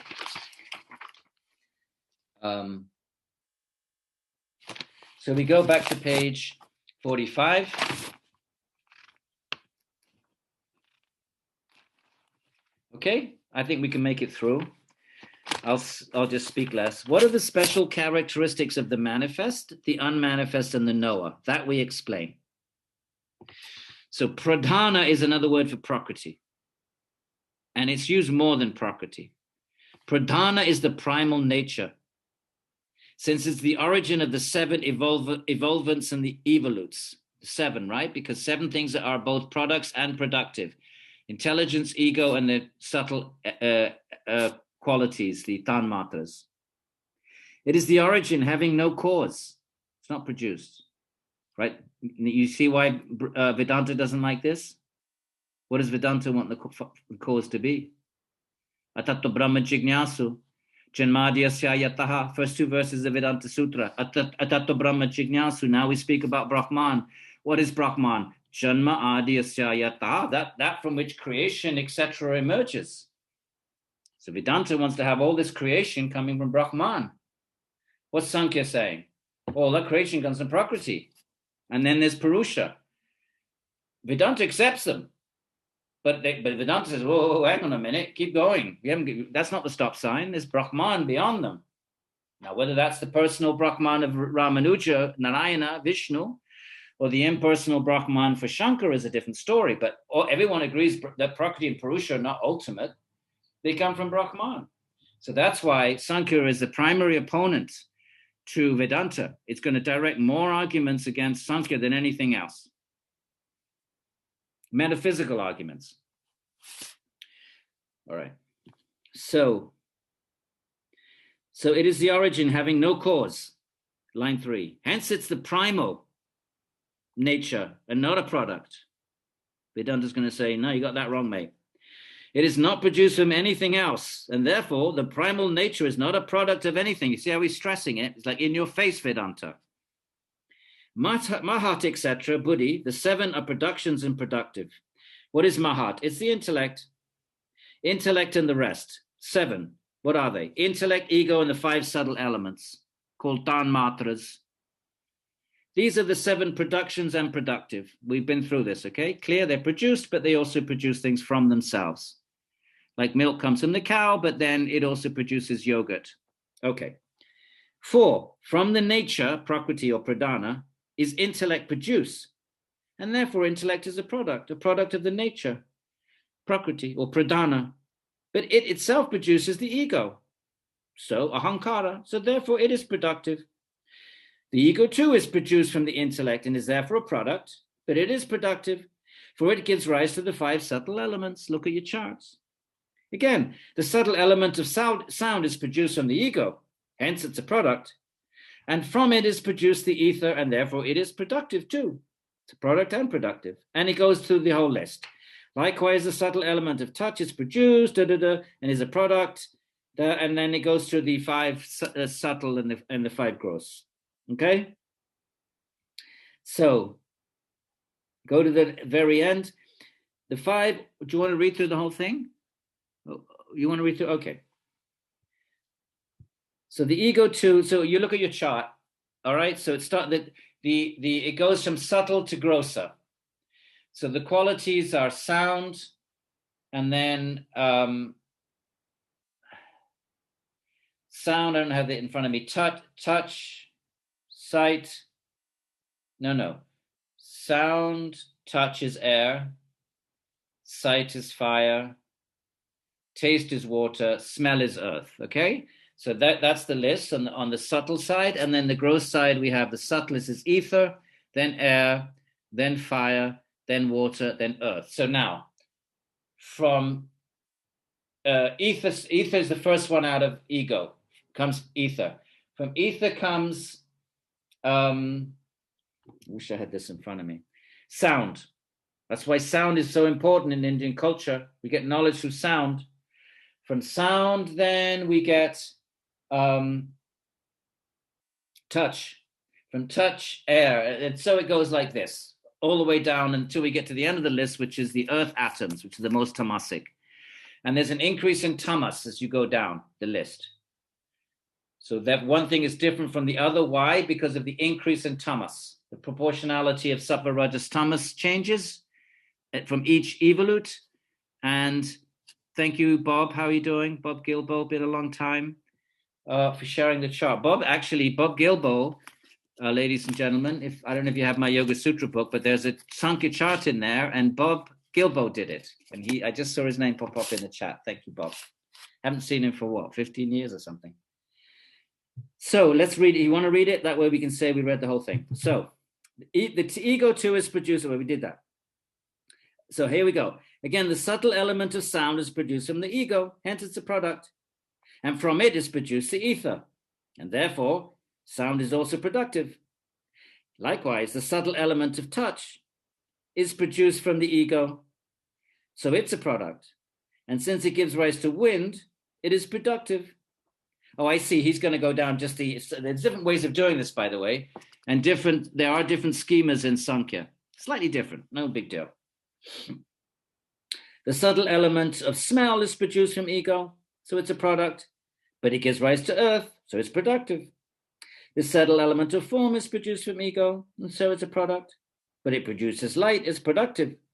The subtle element of taste being produced from ego is a product, but it produces water, so it's productive as well as being a product. In this manner, the seven, Mahat and the rest, that would mean Mahat and the ego and the five qualities, the tanmatras, they're productive and productions. The group of 16, however, all the rest other than 7 plus 16, that makes 23, doesn't it? plus Prakriti, 24, plus Purusha, 25. But after Prakriti, we've got 17. So we got, what did I just say? 20. Oh, it's too late. So 16 are just products, and 7 are products and productive. I don't know if that's worth all that work, but it's important to Sāṃkhya metaphysics. And we're going to read the text. That's our dharma this is what this Svadhyaya is about. The 5 organs of sense, the 5 organs of action, and the 11th mind, and the 5 gross elements. This group of 16 is only a product. And the other 7, that's ego, intelligence, and the 5 qualities, or tanmatras, are products and producers. Not the most interesting verse, my friends. There's lots more interesting stuff, but let's respect the tradition. Here they want to put it out, they want to show, they have to show. They're metaphysicians. They have to outline their metaphysics very clearly. They're using reason, not scripture or perception. Patanjali is going to say, shut up, just chitta vritti nirodha, and then drashdosa rupe vastanam, all these bloody numbers. That's Patanjali's position, but not Sāṃkhya. They're going to know. We're metaphysicians. We're going to be very clear, very meticulous. If you study philosophy and you're not really a philosopher, you're going to find it immensely boring. So here we are. So there we are. So let's finish up then. Vikriti means a product, and Prakriti means a producer, by the way. So Prakriti, Vikriti. The spirit, what an awful translation for Purusha. Right, because spirit, what is that? Could be a ghost, and could grandma's ghost up in the attic could be a spirit. So Purusha. The Purusha is neither a product nor productive. Do you see all that hard work? What is it really interested in? At the end of it all, how is Purusha? So it wants to be very clear about, again, what is their project of Sāṃkhya? Let's be very clear about what reality is, all of its ingredients, so we can be very clear about what Purusha is. And in order to get that clarity, we need to eliminate all things that we might think, right? We might think I am the body-mind, that's avidya, or I am my thoughts, like Plato would have thought. I am my thinking, that's who I am. Even if you understand you're not the body, you still might think I'm a soul, fine. But then then Plato would say, what is the soul? What is the psyche? Well, what is it? It's consciousness. Okay, what else? It's thinking. Not Sāṃkhya. They're not going to say, they'd say, yeah, consciousness, got that you tick that box you ticked correctly, but none of the psychic stuff. So let's be clear, says Ishvara Krishna, about what Plato, come and sit down, come over here in the forest and up in Punjab there 2,000 years ago, sit under this tree with me, my man, because we need a little instruction here about this psyche. You got to keep going. You got to keep neti. You got to keep digging, because you haven't got to the ultimate Purusha yet. If you think thinking is a part of the soul. So there's a place for right thinking then, and certainly Indian tradition has so many different expressions and so many different, different sort of offerings, and many of them are moksha traditions, and they take different approaches. They all have their strengths, and they have their logic, and they have their reason for existing. Okay, so therefore, let's tie all that up together. It all starts with suffering. The Sāṃkhya says, you may think you have solutions for suffering, the known means, but they're not permanent, they're not final. And you may think you have other solutions coming from the scripture and go into celestial realms, but they're also, the celestial realms are not permanent. Even Indra has to come back. And plus what kind of karma you're making, killing all those animals. So those means are no good. So therefore what? Well, then we need to sort of use the third way of knowing something. Remember the three ways of knowing. I don't know why he didn't put that verse earlier. We're going to get to the next verse. How do we know something, right? The whole thing starts. I'm suffering. How do I stop it? How do I know how to stop my suffering? Therefore, inquiry arises, right? Because of suffering, there arises the desire to know. That's the first sentence of this text. So then the next question is, well, how do we know how to stop suffering? So then you have to dismiss other possibilities. Well, you think you know how to stop it by known means. Well, they're problematic. They only temporarily work. Or you think you know how to stop suffering with your Vedic rituals. Well, they're problematic too, for the reasons we discussed. They kill animals, and still, even if you make it to the celestial realm, you come back. So then, how do we know how to stop suffering? You have to come and listen to us, says Ishvara Krishna. Here, I'm going to tell you how the means to know how to stop suffering. And that means includes the avyakta, and the purusha. You need to know about the manifest, the unmanifest, and the purusha.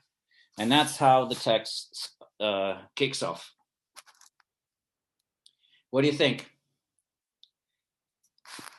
Questions? I have a question on terminology. It may be kind of basic, but this came up the last time we got together as well. When you use the term consciousness, sometimes I'm hearing you use it to refer to Purusha, I think, but maybe you're not. Always. Whenever I use the term consciousness, I'm always talking about it in terms of chitti shakti. The Sanskrit terms are chit, sat chit ananda, also known as chitti shakti. Don't get this confused with chitta with a double T. Completely different word. So there's chit, as in Sat Chit Ananda. There's chitti shakti with one T. Patanjali uses that in chapter 4. And then the other term in Sanskrit that I don't think is in the Yoga Sutra, but Vedanta uses, and Samkhya will use in this very text, chaitana, consciousness. Consciousness in and of itself is consciousness. Okay, because those were the distinctions I was asking for, so thank you. When I use it, because Guruji Iyengar uses it in a different way. Some of you are, right. No, he uses it for, object consciousness. No, when I'm using consciousness, unless I say consciousness of something, if I use the word by itself, I'm just using it as pure consciousness, like light, pure light, not light bouncing off and reflecting off or illuminating something else, just light in its own pure nature. So consciousness, when I use it, then that's how I'm using it. Thank you. Thank you for that. Yeah, in case others were wondering. Any other questions, my friends? Yeah, Edwin. Is it possible to give a bit more insight on how the Tanmatra is causative of the Mahabhuta? Well, somehow or other, each Tanmatra somehow densifies. I don't know how else to describe it, because the difference between all of these things is simply an increase of tamas as you go down the scale, or an increase of sattva as you go back up the scale. But obviously rajas is also mixed in with it all. So from ether somehow densifies into from sound, this tan matra, you know, they don't explain all of this, but from tan matra comes, from sound comes ether. It's somehow a densification of sound, and each one does this. From air somehow densifies into the air, which means the atoms of air. Atoms might not be the right word. Anu. Anu means an irreducible entity. Now, when these texts were the Mahabhutas, but a Bhuta in other schools is called an Anu.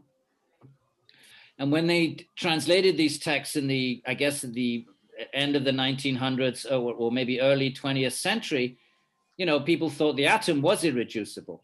Right? Newtonian physics, the atom is irreducible. It's the stop. You can't go any further. And so when they Anu means that an irreducible entity. In Sāṃkhya, it means it's if you reduce it, it becomes a tan matra. So therefore, in other words, it's the irreducible particle of gross matter. If you reduce a Mahabhuta, then it just like ice dissolves into water. So if you reduce a Mahabhuta, so it's irreducible in terms of gross reality, but it can be reduced into tan matra, and tan matra can be reduced into ego, and ego can be reduced into buddhi. Okay, fair enough. But so each of the tan matras somehow densifies, tamasifies, and it becomes its corresponding Mahabhuta. Mahabhuta means great entity. But elsewhere it's called an Anu. And air becomes then so sound becomes what did I just say? Ether. Sound becomes ether. Touch becomes air. Sight becomes fire. Taste becomes water. Smell becomes. So let me try and understand that from a modern physics point of view. Or good luck. So there's a couple of concepts in physics which may be relevant, but that's why I wanted to know if there's more information available in the Sāṃkhya. But one is self-organizing systems, where something more subtle self-organizes out of something gross. But that's one idea. The other is but that's the other way around, though, isn't it? It is, but that's right. So that's why I wasn't sure that would apply. And then the other idea is the idea of reifying something material from something non-material. That happens when a quantum object is observed. So until a quantum object becomes observable, it doesn't exist as matter. It exists as a wave function which has no material existence. Once it's observed, then it takes on observable material essence. So I think that might be the closest thing in modern physics. The closest thing, and I'd love to see some serious work on that, because not only would the Mahabhutas be coming from the wave becomes a particle, right? So therefore the particles are the Mahabhutas. And they're coming from waves, and tan matras are not individualized entities, they're vibrational. So that's a wave. But what's interesting about quantum mechanics is somehow the mind is, I'm not saying it's saying the same thing, but you have somehow a relationship between the mind and the collapse of the wave function. So Sāṃkhya would say that beyond the tan matras, you have ego and buddhi.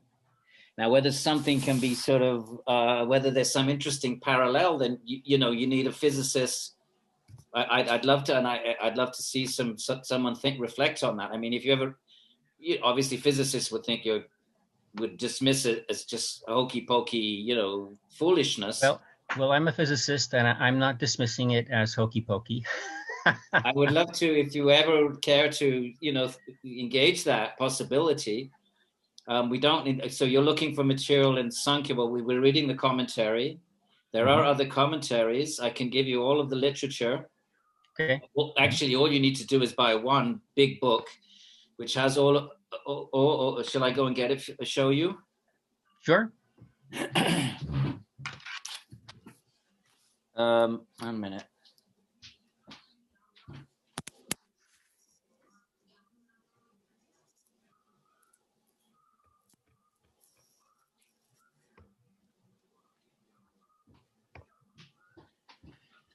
I mean, you're going to have to enter into the head of an ancient Sāṃkhya philosophy. You know, when they say things like earth, water, fire, air, are they talking about gases and energies and liquids? I mean, what? Anyway, this is the Encyclopedia of Indian Philosophy, and this is volume number 4 on Samkhya.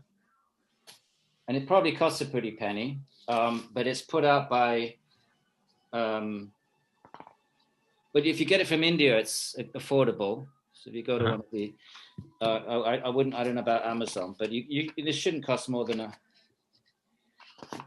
$50 or so from India. Motilal Banarsi Das is the publisher in New Delhi. So this has not just the Sāṃkhya Kārikā, but it has all of the Sāṃkhya texts. The question is, are they full or are they partial? Yeah, all the commentaries of the so therefore you've got the Sāṃkhya Sutra, you've got the Yukti Dipika, you have quite a variety of Sāṃkhya texts. Thank you. Mm-hmm. And see mine, yeah, if you're really serious, get this from your library or something. Abe, yes. Pardon? Could I speak? Yes. Yeah.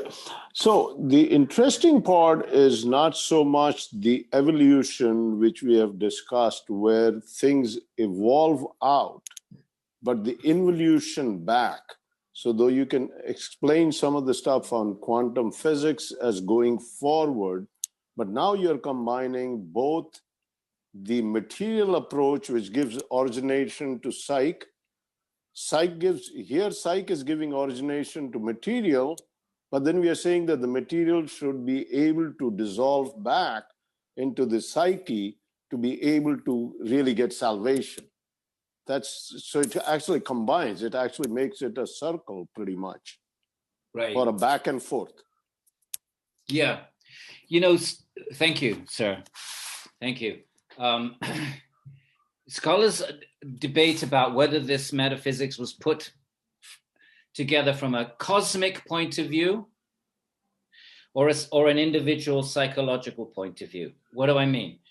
It seems to talk about cosmic Prakriti, then creating cosmic Buddhi, then creating cosmic ego, then the and then the living entities are injected into that from the previous cycle. They pick up their karma, they're injected into, and these things mold themselves around each entity in the form of the bodies of the perceived world. I think of it like a balloon. If you stick your fingers in a balloon, but don't pop the balloon, just push it as far as you can go without popping it, each finger is wrapped with a balloon. So the jivas are injected into Prakriti, and according to their karma, they're enveloped by these different sheaths, starting with Buddhi, followed by, first there's intelligence, then and so forth. So that's one way of looking at it. The other is some scholars say, well, maybe we're misunderstanding it by thinking of it in terms. I don't accept the second view, by the way. It's clear to me that they're talking cosmically, not just, and through the Puranas as well. But nonetheless, and the other point of view is interesting. What if they're just talking about, they're not trying to be cosmic, they're just talking about, well, my consciousness here, first of all, it's filtering out, and then it's just intelligence is the first thing. Is just intellect. It's just trying to figure things out. Then comes a sense of the I-ness. There's a sense of I-ness that is the one that is figuring out. It's me, not somebody else. And then from that, then there's perception of qualities, because actually all we see are qualities. We don't see atoms. We see qualities. We see colors. We feel texture. So then there's the perception of qualities, the tanmatras, and then from those, then actually the qualities have to be grounded in something. So qualities are ultimately grounded in their substratums. Qualities don't just free float, although Buddhists would say that they do, and therefore there must be atoms. So there's different ways of thinking about it, but clearly, if yoga, not as a practice, but as a metaphysics, which means Sāṃkhya. Yoga is relevant to our day and age. We can't, it's on every high street. But if the Sāṃkhya metaphysics and psychology, it's relevant, right? Detachment, all of that good stuff. But if the metaphysics of Sāṃkhya is going to be relevant in our day and age, and good folks like yourselves who have background in physics are going to have to say, okay, well, how is this going to engage quantum mechanics? And I'm glad to hear some of you are interested and if anyone cares to share material with me, I'm really interested in this quantum mechanics issue, and I'm just trying to put some samskaras in my mind. And so I'd love to read anything any of you have to share on that, or point me to any serious, informed, not flaky, new agey, informed dialogue between Sāṃkhya type metaphysics and quantum theory. If anyone is doing Edwin, that. Yeah. Edwin, just there was a talk in Chicago by a quantum physicist who's also, I believe he might have been a Vedanta scholar rather than a Sāṃkhya scholar. Is it Nitai Gosai? He taught physics. Yale. He taught physics at Yale for a career physicist. Amit Gosai. Is that him? It could be him because I read it some time ago. It's an old talk, but he's written books. Yes. So if that's your field, sir, if your field is physics, then Amit Gosai came to Princeton and I heard him talk. So that's definitely what he's Vedanta, but still it's the same kind of thing. I mean, it's Amit Gosai. I haven't read the books, but it's on my reading list. Medicine. Sorry. I'm more into medicine. No, but you sound like you're a scientist, so that's more than I am. Another question? Any other questions? Yes. Hi. Doesn't your second hypothesis agree with the pluralistic approach, which is more typical of Sāṃkhya than the first one, which kind of talks about a unified approach? Yeah, but remember, when you talk about the balloon your fingers going through a central thing and then still having a hand, that's more like a unified approach as opposed to the typical pluralistic approach the Sāṃkhyas use. Well, but Mula Prakriti is one unified thing, yes, but it consists of 3 gunas. So but each Mula Prakriti is different, right? There's one Mula Prakriti for Sāṃkhya, one. Mula is unmanifest, before anything manifests, before you have any injection of Purushas, before you have a balloon that's blown up, it is just the rubber of the balloon. It's just the 3 gunas in equitension. There's no creation because Rajas hasn't started to stir. That's true. So there's just the unstirred Mula Prakriti.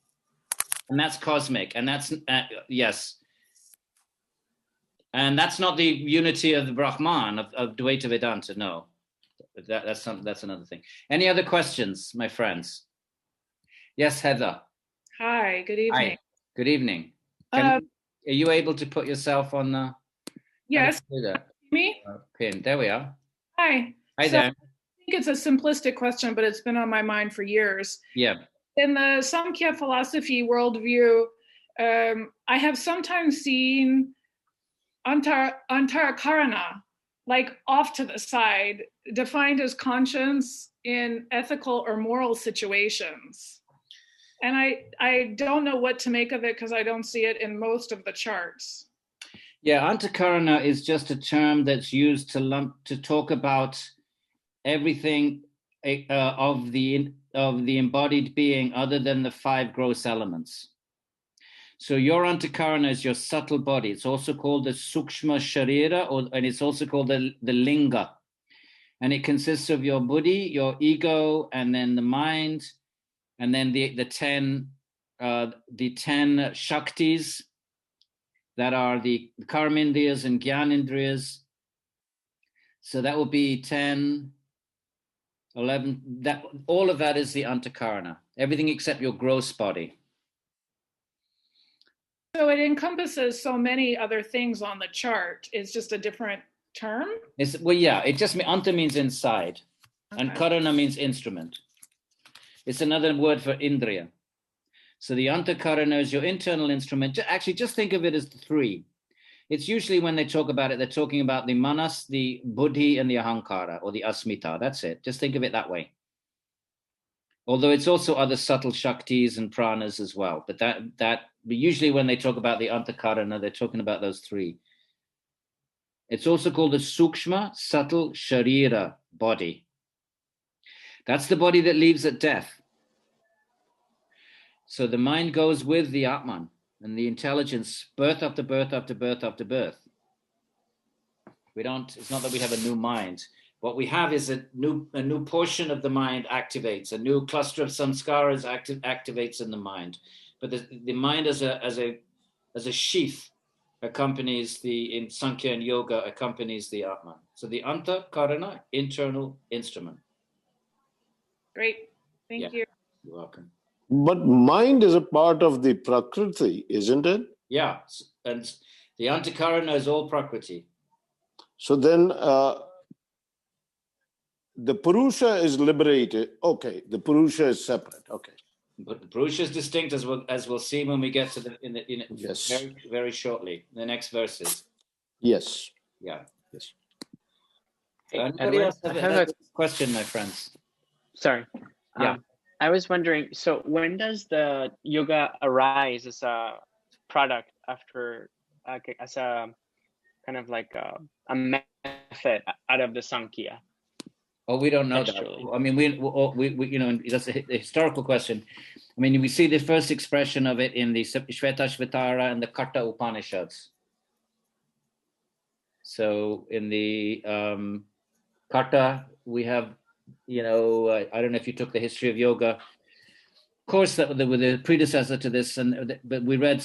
I think, as I recall, we read those passages from the Upanishads. So there, the yogi. We have the term yoga and yogi, sitting in a cave and by a running stream, and not pooping very much, which is the Upanishad's way of saying tapas, not eating too much. And then we have, pranayama and controlling the breath and fixing the mind. So that we find that method, as a method, we find it in the Upanishads. And then depending on how you date the Gita talks about all of that.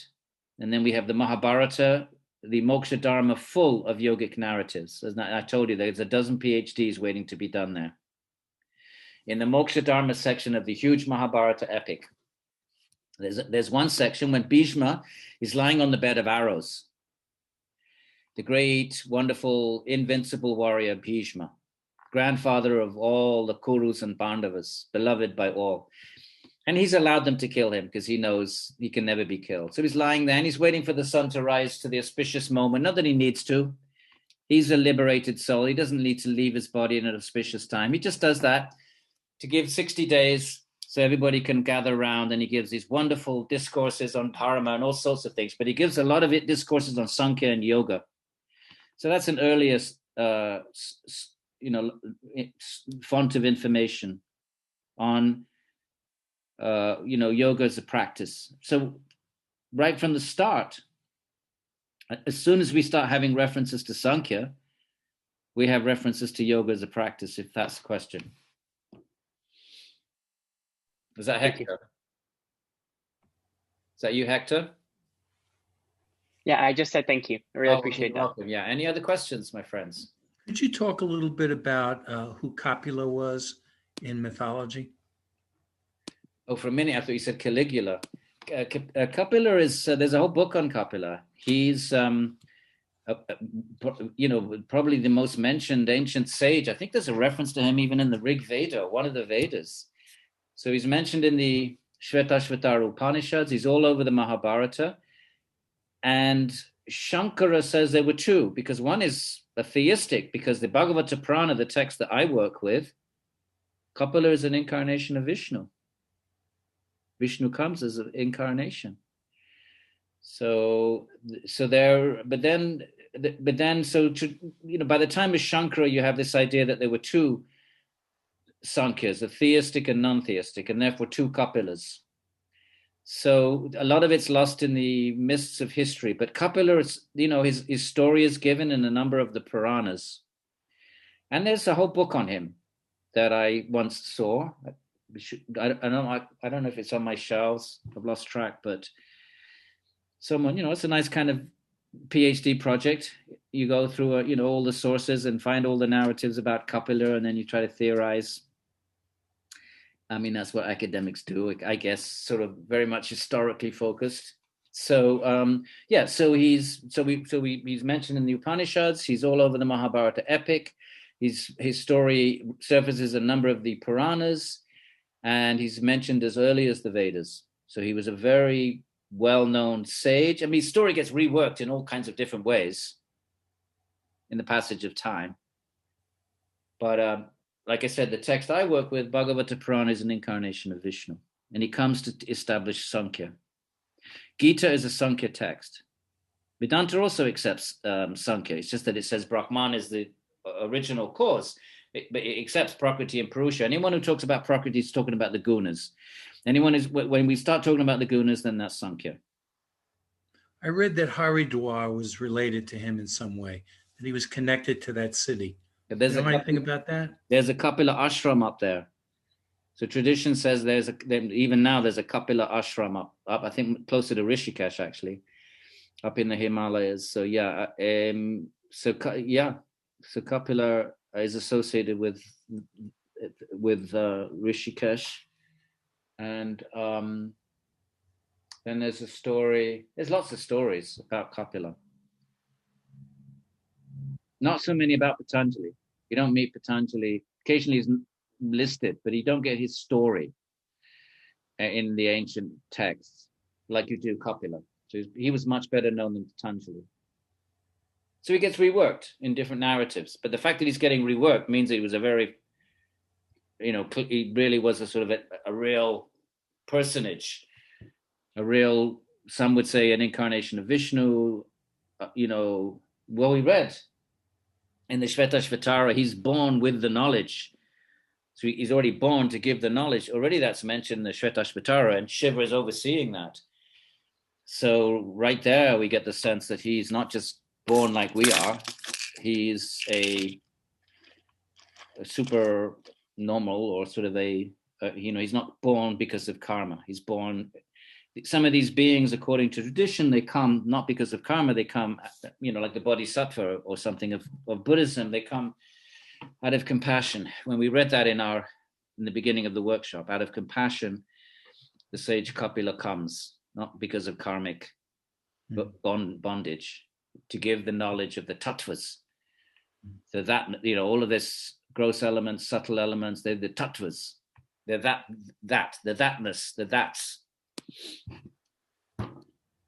Any other question? Thank you. Shall we call it an evening? Okay, was this what you expected? I was getting worried about this text. I thought, oh my God, it's going to be so dry. But here it is, take it or leave it. And we got our 4, we got these, we'll probably have to skip. We'll see how we do. We might have to jump around a bit. And we'll see you next week. Thank you, Edwin. Okay, have a good night, everybody. Thank you. Thank you, Edwin. Cheers. Thank you. All right, bye-bye. Good night. Thank you. Good night. Thank you, Edwin. Thank you. Thank you, Edwin. You're welcome. Thank you. And we are 115 today, and we'll be 125 next time. 104. But it's like Samkhya, we just keep multiplying categories. We'll have more evolutes. We'll evolutes of you. Yeah, yes. Good night then. Thank you. Good night, Edwin. Very well. 115 people joined. Free